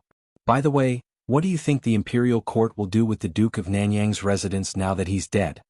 Li Mu looked at Zhang Chun in shock. The Duke of Nanyang's residence was 10 entrances. It was one of the largest private residences in the fairies' capital. There were some things that one was born with. If one didn't have them at birth, it was unlikely that they would have them for the rest of their lives. A 10-section residence was one of them. Those who were qualified to live in such residences were members of the royal family with real power. A 5-section residence was almost the limit of what an official could get. Any higher would depend on actual contributions. Expanding the territory, suppressing the demon nation, fixing the ghost region, and destroying the demon sect. If one could do any of these things, it wouldn't be excessive to be conferred the title of duke, let alone a 10-section residence. However, none of these were things that old Jiang could do. Li Mu looked at him helplessly and sighed, "Old Zhang, it's fine as long as a residence is big enough to live in. That's enough. Why do you want such a big residence? It's too big even for a pig, let alone a family of 3? Zhang Chun also sighed and said, "Who would complain about having too many residences? I don't want you to help me fight for it now. It won't be too late to help me achieve it when you're successful in the future." Li Mu nodded and said, "I'll try my best." After all, he wasn't the empress and the Duke of Nanyang's residence wasn't his. Even if Li Mu was successful in the future, it was unlikely that he would help him fight for it, unless he became the emperor or empress himself. Li Mu treated this as Zhang Chun's unrealistic fantasy. He threw it to the back of his mind and came to the consecration department. Although the current consecration department didn't have as many people as before, it was more cohesive. There wouldn't be a situation where the consecrators weren't under the jurisdiction of the imperial court like before. In terms of high-end combat strength, there was also an additional peak 6th realm expert. Including the 2 remaining high consecrators, the current strength of the Great Zhou's consecration department was enough to wipe out most of the branch sects of the 10 demon sects. Li Mu came this time to inform everyone about the changes to the consecration department. Among them, the biggest change was their salary. The Great Zhou court was much more generous to the foreign consecrators than its own officials. Not to mention that every consecrator was allocated a residence of at least 2 courtyards. Their salary was also 10 times or even dozens of times that of ordinary officials. The resources that the high consecrators received from the imperial court every year were astronomical figures. From today onwards, the salaries of all consecrators would be lowered. They would be divided into several grades according to their cultivation, and each grade would have a basic salary. In addition to the basic salary, they would receive a commission based on the number of missions they went out on and the degree of completion of the missions. How many resources they would receive in the end would depend on their own abilities. If they were more diligent, the resources they would receive every year would far exceed what they received before. This was to change the previous situation where many consecrators in the consecration department squandered resources. They lived in residences bestowed by the imperial court, and only came to the consecration department for a few days a year. They mingled in the various major entertainment venues of the divine capital. The annual salary from the imperial court, as well as the money they earned through their own abilities, could sustain their drunken and extravagant lives. Cultivation was dry and difficult. A portion of cultivators, because they could not bear this kind of loneliness, or because they did not have any hope of breaking through, would choose to indulge in pleasure. Li Mu could not control their pleasure, but he did not allow them to use the resources of the national treasury for pleasure. The things of the national treasury were the empress's things. Although not all of the empress's things belonged to Li Mu, sooner or later, some of them would belong to him. In this way, these consecrators were basically Li Mu's own resources. The salary reduction of the consecration department this time was only relative. In reality, their salary was still much higher than that of ordinary officials. The nature of the 2 jobs was different. The officials sat in the yamen, slacking and chatting, and a day would pass. Many times the consecrators risked their lives so they should receive more. Li Mu looked at the people of the consecration department and said, "The imperial court invests a great deal of resources here every year, and the consecration department does not support idle people. Which consecrator has an objection to what I said earlier?" The crowd was noisy for a moment, then finally quieted down. Not a single person stood out. Although the reform this time had indeed reduced the treatment of the consecrators, as long as they were diligent and did not cheat, they would receive more than before. This was equivalent to distributing the resources of those lazy people to those diligent people. The majority of people agreed with this point from the bottom of their hearts. In the past, when they saw those people because they had made friends with the old party, dawdled in the consecration department, and were able to receive the same amount of cultivation resources as them, or even more than them, they felt somewhat indignant. From now on, this kind of situation would no longer exist.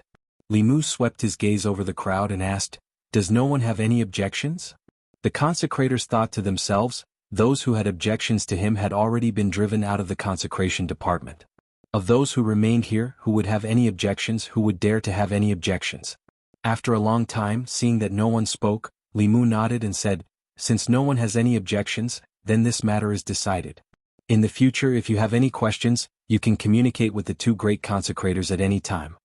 In the consecration department, the sloppy Taoist priest was only a mascot, and did not care about the specific affairs of the consecration department. The ones in charge of the consecration department were still the two great consecrators from before. One of them was called Qin Xian, and the other was called Qin Mo. They were a pair of twin brothers and were not from the Great Zhou. They had been invited by the imperial court to become consecrators for many years when they traveled to the Great Zhou. Although these two were not as strong as the sloppy Taoist priest, they were still rare sixth realm experts. For the sake of those two heavenly secret talismans, Li Mu believed that they would change their usual style. After purging the old party's influence here and reforming the old system, the matter of the consecration department came to an end. What followed would gradually return to the right track, and Li Mu did not need to worry about it. After leaving the consecration department, he returned to Jianghu Palace. He had come to take Wanwan and Xiaobai back. For a foreign subject to bring two little girls to live in the Empress's chambers, it was ultimately improper. This time Xiaobai did not express anything, but Wanwan was somewhat reluctant to part with him. The imperial kitchen had gathered all the delicacies of the 36 counties of the Great Zhou, and she had not even tasted 1% or 1,000th of them. To her, leaving here was no different from losing the entire world. In the Jianghu Palace, Zhou Qiong sat on the dragon throne and looked down at Li Mu. He said, "Before your wife comes back, you can live in the palace." Li Mu hesitated. "Your Majesty, this isn't very good, is it?" "What's not good about it?" Zhou Yi said indifferently. "This place is not far from the Secretariat, and it saves you the time of going to and from the Yamen every day. I will let the Imperial Kitchen arrange 3 meals a day, and it will also save you the time of cooking. With this time saved, how many reports can you handle and how many things can you do?" Li Mu stared at her in a daze. Zhou Yi indeed did not have the surname Bai. She was completely the Zhou Bapi of the Great Zhou. Even Zhou Bapi would cry if she heard of her exploitation of Li Mu. At this moment, Zhou Yi continued, "Wanwan and Xiaobai should also stay here. When I have time, I can also guide them in their cultivation. A few months' time is enough for Xiaobai to advance to the five-tailed realm, and Wanwan will also advance to the fourth realm very soon. At that time, her spirit eyes will be even more powerful." Looking at Wanwan and Xiaobai's expectant gazes, Li Mu could not bear to say no in the end. He did not dare to. Because although the Empress looked at him calmly, there was also an unquestionable threat in her calmness. Of course, the reason why Li Mu did not refuse was that he also saw the anticipation in the depths of the Empress's eyes. Although the Empress had everything, she had also lost everything. What she had was power and strength. What she had lost was family, friendship, and all the beautiful emotions in the world. No one would have such feelings for the Empress, except for the naive Xiaobai and Wanwan. Xiaobai was naive and innocent because she had not seen much of the world. And to Wanwan, if she was not given good food, the Empress would be the Empress. If she was allowed to eat as much as she wanted in the imperial kitchen, she would be the dearest big sister Zhou. The Empress was too lonely. She needed companionship more than anyone else. The existence of Wanwan and Xiaobai brought endless liveliness to this dead Jianghu Palace. This liveliness was exactly what the Empress needed. Zhou Yi looked at Li Mu and asked, "Do you have any objections to what I said?" Li Mu bowed and said, "This subject obeys."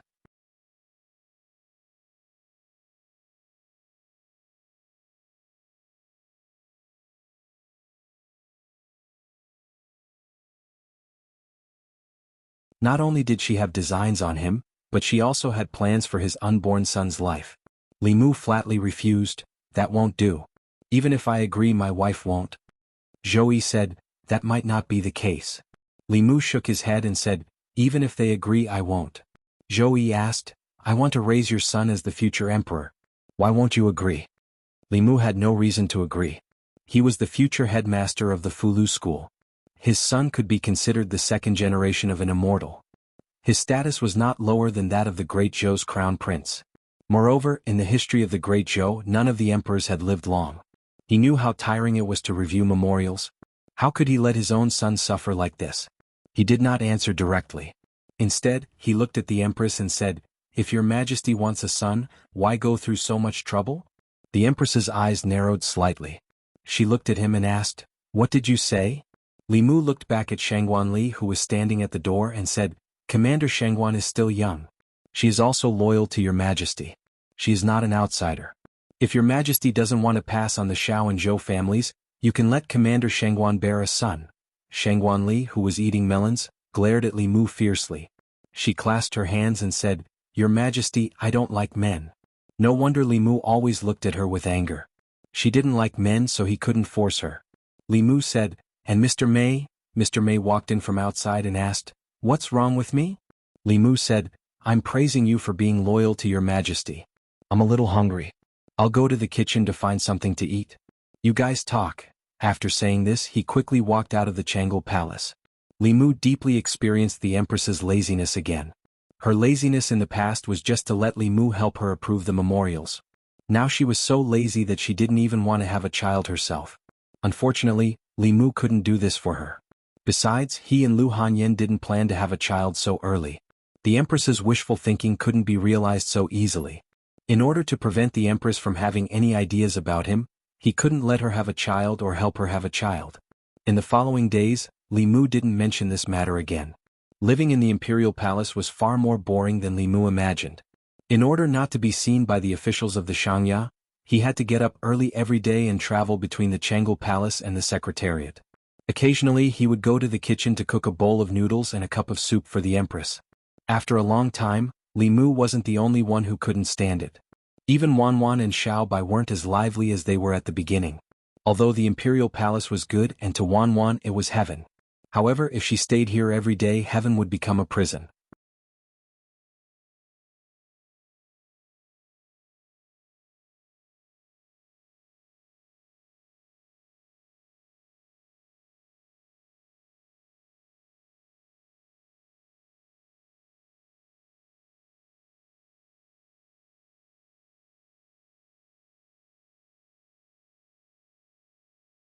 Wanwan tugged at Li Mu's sleeve and whispered, "Young master." Li Mu rubbed her head and said, "Then let's stay here." On New Year's Eve, the empress dismissed all the guards on duty.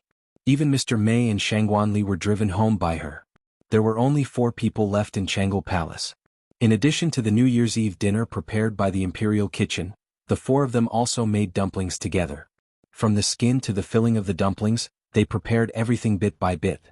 In Jianghu Palace, the dishes were all served. The 4 of them stood in front of the table and raised their wine glasses at the same time. At the same time. North Court. Li Mansion. On New Year's Eve, Lu Hanyan and Li Qing, who had rushed back to Chengdu, stood in the courtyard with confusion on their faces. Lu Hanyan scanned the entire Li Mansion with her mind. She didn't find Li Mu, Wanwan, or Xiao Bai. She frowned slightly and asked in confusion, "Where are they?" On New Year's Eve they wanted to give Li Mu a surprise. But they were the ones who were surprised. On New Year's Eve, when families reunited, where did Li Mu, Wanwan, and Xiao Bai go? Lu Hanyan took out a sound-transmitting magic treasure. After activating it, she said in a bad mood, "Where are you?" In Jianghu Palace, Li Mu heard the voice from the sound-transmitting magic treasure in his hand and said in surprise, You're at home."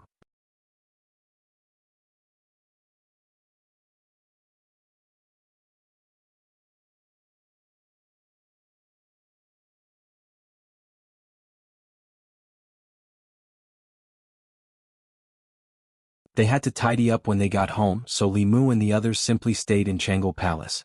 In order to make it easier to get through the long night, Li Mu used more than 100 pieces of spirit jade to carve a set of mahjong tiles. Of course, no one present was an ordinary person. For the sake of fairness, no one, including the empress, was allowed to use magic to cheat. Except for the silly girl Wanwan, which one of the women in Jianghu Palace tonight wasn't intelligent and quickly learned how to play. Thus, Jianghu Palace was filled with the sound of playing mahjong for the entire night. Li Mu, Lu Hanyan, Li Qing, and the empress sat at a square table. Xiao Bai moved a chair and sat behind Li Mu. Wanwan ran over to take a look and quickly ran back to the table to eat a few mouthfuls. The night passed quickly. On the morning of the first day of the new year, after eating dumplings, Lu Hanyan and Li Qing were about to return. This time their return to Chengdu was a last-minute decision. Yuzenzi was still waiting for Lu Hanyan at Mount Baiyun. Li Qing also had to go back to continue her seclusion and strive to break through to the 5th realm as soon as possible. Li Mu asked the Dao Bell to escort them back. When they reached Mount Baiyun, it flew back by itself. On the morning of the first day of the new year, Li Mu and the empress didn't idle around. Every year on the first day of the new year, there was a court assembly as usual. In addition to the officials of Chengdu, the governors of the 36 counties also had to enter the palace on this day to report on their work. In addition, the Ministry of Rites also had to take the lead to hold the first ceremony of the new year. When all the procedures were completed, it was almost night. Next was a long holiday. From the first day of the first month to the 15th day of the new year, except for important government offices like the Ministry of Justice that needed officials to be on duty, most officials could enjoy half a month of holiday. Li Mu originally planned to take advantage of this holiday to return to Mount Baiyun. However, Li Qing was in seclusion, and Lu Hanyin was about to travel with Yuzenzi. After he returned to Mount Baiyun, there was a high possibility that he would be treated as a heartless talisman drawing machine by those old guys. After careful consideration, Li Mu dispelled this idea. Instead of being squeezed dry by those old guys, he would rather stay in Shindu and be squeezed dry by the Empress. However, the Empress hadn't squeezed him dry recently. The government offices weren't open, and there were no reports to read. Li Mu's daily life was nothing more than playing mahjong, cultivating and repairing the Dao bell. The cracks on the Dao bell were almost invisible to the naked eye, but if the bell grew larger, the cracks would still be very obvious. At present, Li Mu could use it as an offensive Dharma artifact, and it could also protect Li Mu. If he wanted to restore it to its original state and have the power to protect a mountain gate, he would have to wait for it to be completely repaired. However, Li Mu didn't have any new Dharma arts in his mind. Without Dharma arts that hadn't appeared in this world, he wouldn't be able to obtain the origin energy of heaven and earth. Li Mu didn't know of any other methods to obtain the origin energy of heaven and earth. He could only put this matter aside for the time being, and leave the Dao bell by his side for the time being. Even if he didn't have any new Dharma arts, the Dao bell would be able to repair itself within 10 years. Li Mu walked out of Jianghu Palace, patted the Dao bell on his shoulder and said, "You can only stay by my side for a while longer." The Dao bell buzzed in response. Li Mu suddenly looked ahead and saw a figure slowly walking toward Jianghu Palace. Judging from the figure, it seemed to be a woman.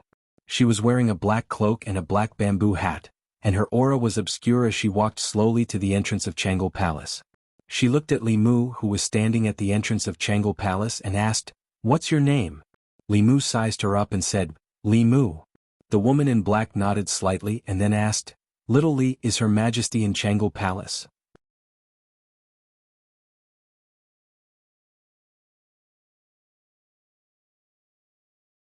Chapter 398. Jianghu Palace. Li Mu already knew the identity of the woman in black. She was the commander of the Chrysanthemum Guards, the Orchid, Bamboo and Chrysanthemum Guards. Li Mu had never seen her before. According to the title of Commander of the Internal Guards, Li Mu should call her Lady Chrysanthemum. The Chrysanthemum Guards were the Empress's external intelligence organization. They were responsible for monitoring the movements of the Ghost Realm, the Demon Nation, the Demon Sect and other powerful enemies of the Great Zhou. It was said that many of the Chrysanthemum Guards had infiltrated these forces and were important spies for the imperial court. Zhou looked at the woman in black and asked, "You suddenly returned to Shindu. Did the Demon Sect make a big move?" The woman in black glanced at Li Mu and said to Zhou, "Your Majesty, this is a matter of great importance. If it is not handled well, it will be a catastrophe for the Great Zhou and even the entire righteous path." Zhou understood her meaning and said, "He is one of us. If you can tell me something, you can also tell him." The woman in black didn't expect the Empress to trust a man so much, but she didn't dare to question the Empress. She looked away from Li Mu and said, "Your Majesty, the Demon Sect found the Demon Emperor White Emperor's cave." The Empress, who had always been indifferent, showed a serious expression when she heard this news. She asked, "Is the news true?" The woman in black nodded and said, "One of my spies risked exposing his identity to spread this news. The Demon Sect has been searching for the White Emperor's cave for hundreds of years. Recently, they made a major breakthrough and confirmed the approximate location of the White Emperor's cave." "What Demon Emperor White Emperor?" Li Mu was confused and couldn't help but ask, "Your Majesty, who is Demon Emperor White Emperor? What happened to his cave?" The woman in black looked at Li Mu and frowned. "Which commander do you work for? How can you be so unruly? Is this a place where you can interrupt?" Li Mu pursed his lips. If it wasn't for the Empress's serious expression, he wouldn't have interrupted even if she asked him to. He said to the Empress, "Your Majesty, Lady Chrysanthemum and you have important matters to discuss. I will leave first." Zhou said, "Come back." "Li Mu, this is not the place for this subject to interrupt. This subject should leave first. Stop fooling around." Zhou rubbed her eyebrows helplessly. She looked at the woman in black and said, "When you see him in the future, treat him like you see me. Don't say those words again." The woman in black stared blankly at Li Mu. The shock in her heart could not be any greater. Had His Majesty's trust in this person reached such a level? After regaining her senses, she lowered her head and said in a deep voice, "Yes." Zhou Yi looked at Li Mu again and explained, Demon Emperor Bai Di was a powerful demon 3,000 years ago. His cultivation had reached the 9th realm. Today, most of the major demon clans' orthodoxies were passed down from him. Thus, he was respectfully called Demon Emperor by the demon clans. Although the Demon Emperor passed down the demon orthodoxies, he had no direct disciples. His lifespan ended, and after he died, no one inherited his cave abode. Bai Di, Demon Emperor, powerful demon? Li Mu still could not imagine how powerful he was with such words. It was only when the Empress mentioned the 9th realm that Li Mu realized that this demon was actually so powerful. In Li Mu's eyes, the 7th realm was already very powerful. The Empress could teleport, plant flowers, and even chase him into his dreams to beat him up. These were only the abilities of the 7th realm. How powerful would the legendary 9th realm be? But when he thought about how even someone as powerful as the 9th realm only had a lifespan of 300 years, Li Mu felt that it was not that interesting anymore. Powerful cultivators who could reverse yin and yang and mediate destiny would be embarrassed to tell others that they were immortal cultivators if they did not live for thousands of years. They had painstakingly cultivated to the 9th realm, but they had only lived less than 200 years longer than normal people. Moreover, the 300 years of their lives had been spent in boring cultivation. What was the point of cultivating here and there?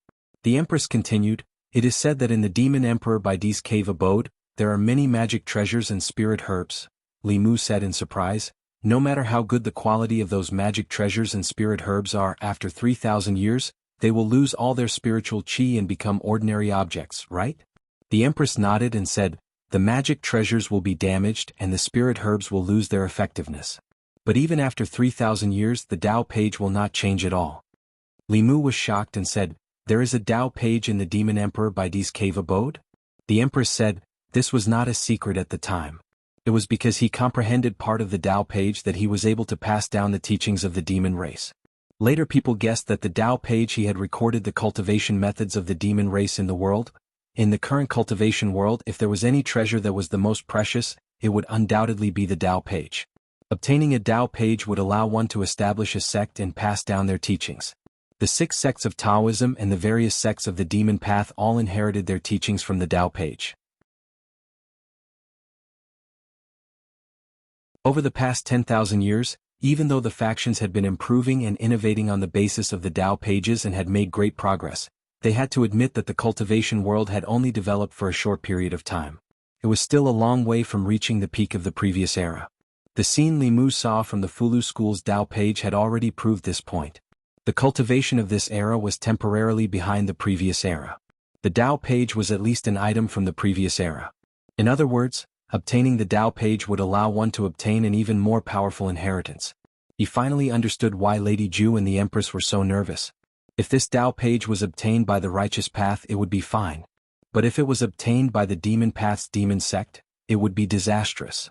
The demon path's demon sect was different from ordinary demons. Among the demons there were good and kind demons like Xiaobai, Baiyinshin, and Baitingxin. But there were also evil demons that fed on the essence and blood of humans. The demon path's demon sect was established by these fallen demons.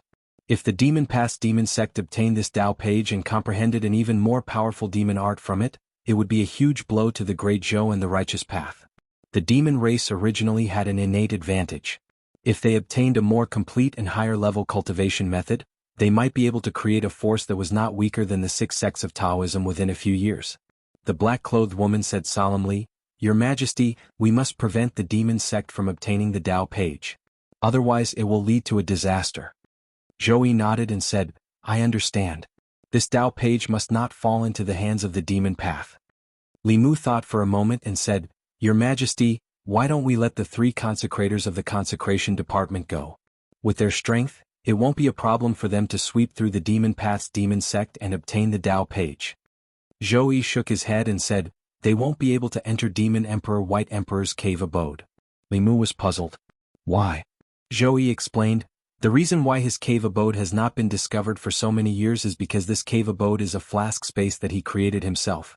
An ownerless flask space is unstable. If cultivators above the 6th realm enter, the cave abode will immediately collapse. All living beings in the cave abode will be wiped out by the power of space. Li Mu was stunned. In other words, cultivators above the 6th realm could not enter White Emperor's cave abode at all? Without 6th realm cultivators, what was there to be afraid of? Li Mu looked at the Empress confidently and said, "Don't worry, Your Majesty. I will definitely bring that Tao page back." The woman in black looked at the Empress and said in shock, "Your Majesty?" The Empress nodded and said, "Let one of the high consecrators accompany you. If anything happens, he can take care of you." The woman in black was confused.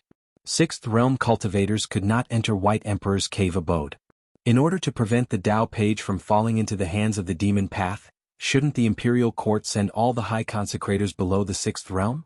Hearing Her Majesty's words, it seemed like she planned to let this person go alone. She had been undercover in the Yao nation for a year. After returning to the divine capital, she realized that her thoughts could not keep up with Her Majesty's. No, she had to ask Shangguanli what was going on. Not long after, at the entrance of Chang'e Palace, Shangguanli nodded and said, "If he goes personally, you don't have to worry." The woman in black scratched her head and said in disbelief, "Who is he? Why do you and Her Majesty trust him so much?" In Chang'e Palace, Li Mu was still thinking. For a moment, he wanted to go to White Emperor's cave abode alone and take back that Tao page. However, after thinking about it carefully, that was still a bit reckless. Although he was confident in his own strength, he had to be careful on the path of cultivation. He could not underestimate others. If he failed miserably, he would die without even a chance to regret it. Moreover, the Yao sect had planned this for hundreds of years. If they did not send out all their elites for this operation, he might not be able to handle it alone. His beautiful life had just begun. Thinking of Lu Hanyin, Li Qing, Wanwan, Xiaobai, the Empress, he decided to play it safe. This time he planned to bring all the high consecrators at the peak of the 5th realm with him. In addition, he also wanted to borrow some people from Fulu School to ensure that nothing went wrong. Li Mu took out a sound transmission talisman.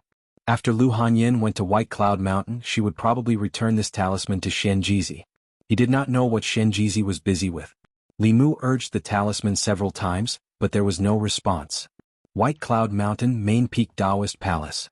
6 tall white jade chairs floated in the void. Fulu School's headmaster, Xianxia, sat in the main seat. The other 5 chairs were occupied by 4 men and 1 woman. They were all phantoms. The only middle-aged woman said, "Congratulations, fellow Taoist Xianxia. You have gained a beloved disciple. I will prepare a generous gift for the disciple acceptance ceremony."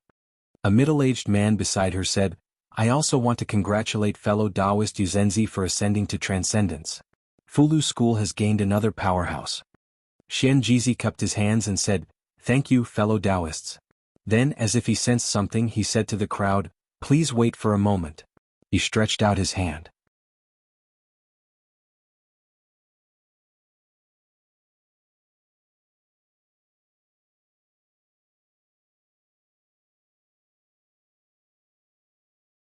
Chapter 399. The sect master urgently summoned all the 5th realm elders. This was the first time such a thing had happened on Baiyin Mountain. For a moment, all the creation realm elders in the sect, whether they were writing talismans or cultivating in seclusion, immediately stopped what they were doing and left the various peaks to head to the main peak. At the same time, above the East Sea in the Xuanzong ancestral court, there were dozens of streams of light flying towards the highest peak from several mountains that were hanging upside down in the air. In a certain country in the southwest of the ancestral state, in the ancestral court of the Pill Cauldron sect, all the creation realm elders in the sect had just been urgently summoned by the sect master. The South sect, North sect, and Spirit Array sect also did the same. For these 5 sects, Xianxia's dream was not worth mentioning. Which of the 6 Taoist sects did not want to unify Taoism? Everyone was polite on the surface, but in reality, everyone wanted to ride on the heads of others. In comparison, the Tao page that the Demon Emperor Bai Di once possessed was the most important thing. Although what was recorded on that page might only be the cultivation methods of the demon clan, all methods were one, and the great path was the same. Human cultivators might be able to comprehend something from it. Taking a step back, even if the Tao page was useless to human cultivators, it was a supreme treasure to the demon race. Could even be said that whoever obtained the Tao page would obtain the demon race. Even if they could not obtain it, they could not let the demon path obtain it. Chang'e Palace. Li Mu and Xianxia were speechless for a long time after their second conversation. He originally wanted Xianxia to keep it a secret. Now all the 6 Taoist sects knew that the Demon Path and the Demon Path had found clues to the White Emperor cave abode. These sects would definitely not stand by and watch. The competition suddenly increased by many times. Xianxia was old and the sect master. Li Mu had to give him some face and did not say anything. Although it was best for their own people to obtain the Tao page, it was more important that it did not fall into the hands of the Demon Path. If the 6 Taoist sects sent people to participate, the chances of snatching the Tao page from the Demon Path would be higher. There was no time to lose. In order to prevent the Demon Path from taking the initiative, Li Mu had to act immediately. Unfortunately, it was the Lantern Festival in 2 days. He had promised to accompany Xiao Bai and Wan Wan to the Lantern Festival, but now he had to break his promise. After making this decision as quickly as possible, Li Mu left the palace gates and strode toward the Department of Offerings. Life Continent, Country of Demons. In the 100,000 mountain range, the demons had their own territories. Every great demon had their own territory. Within their territories, they established their own kingdoms and called themselves kings.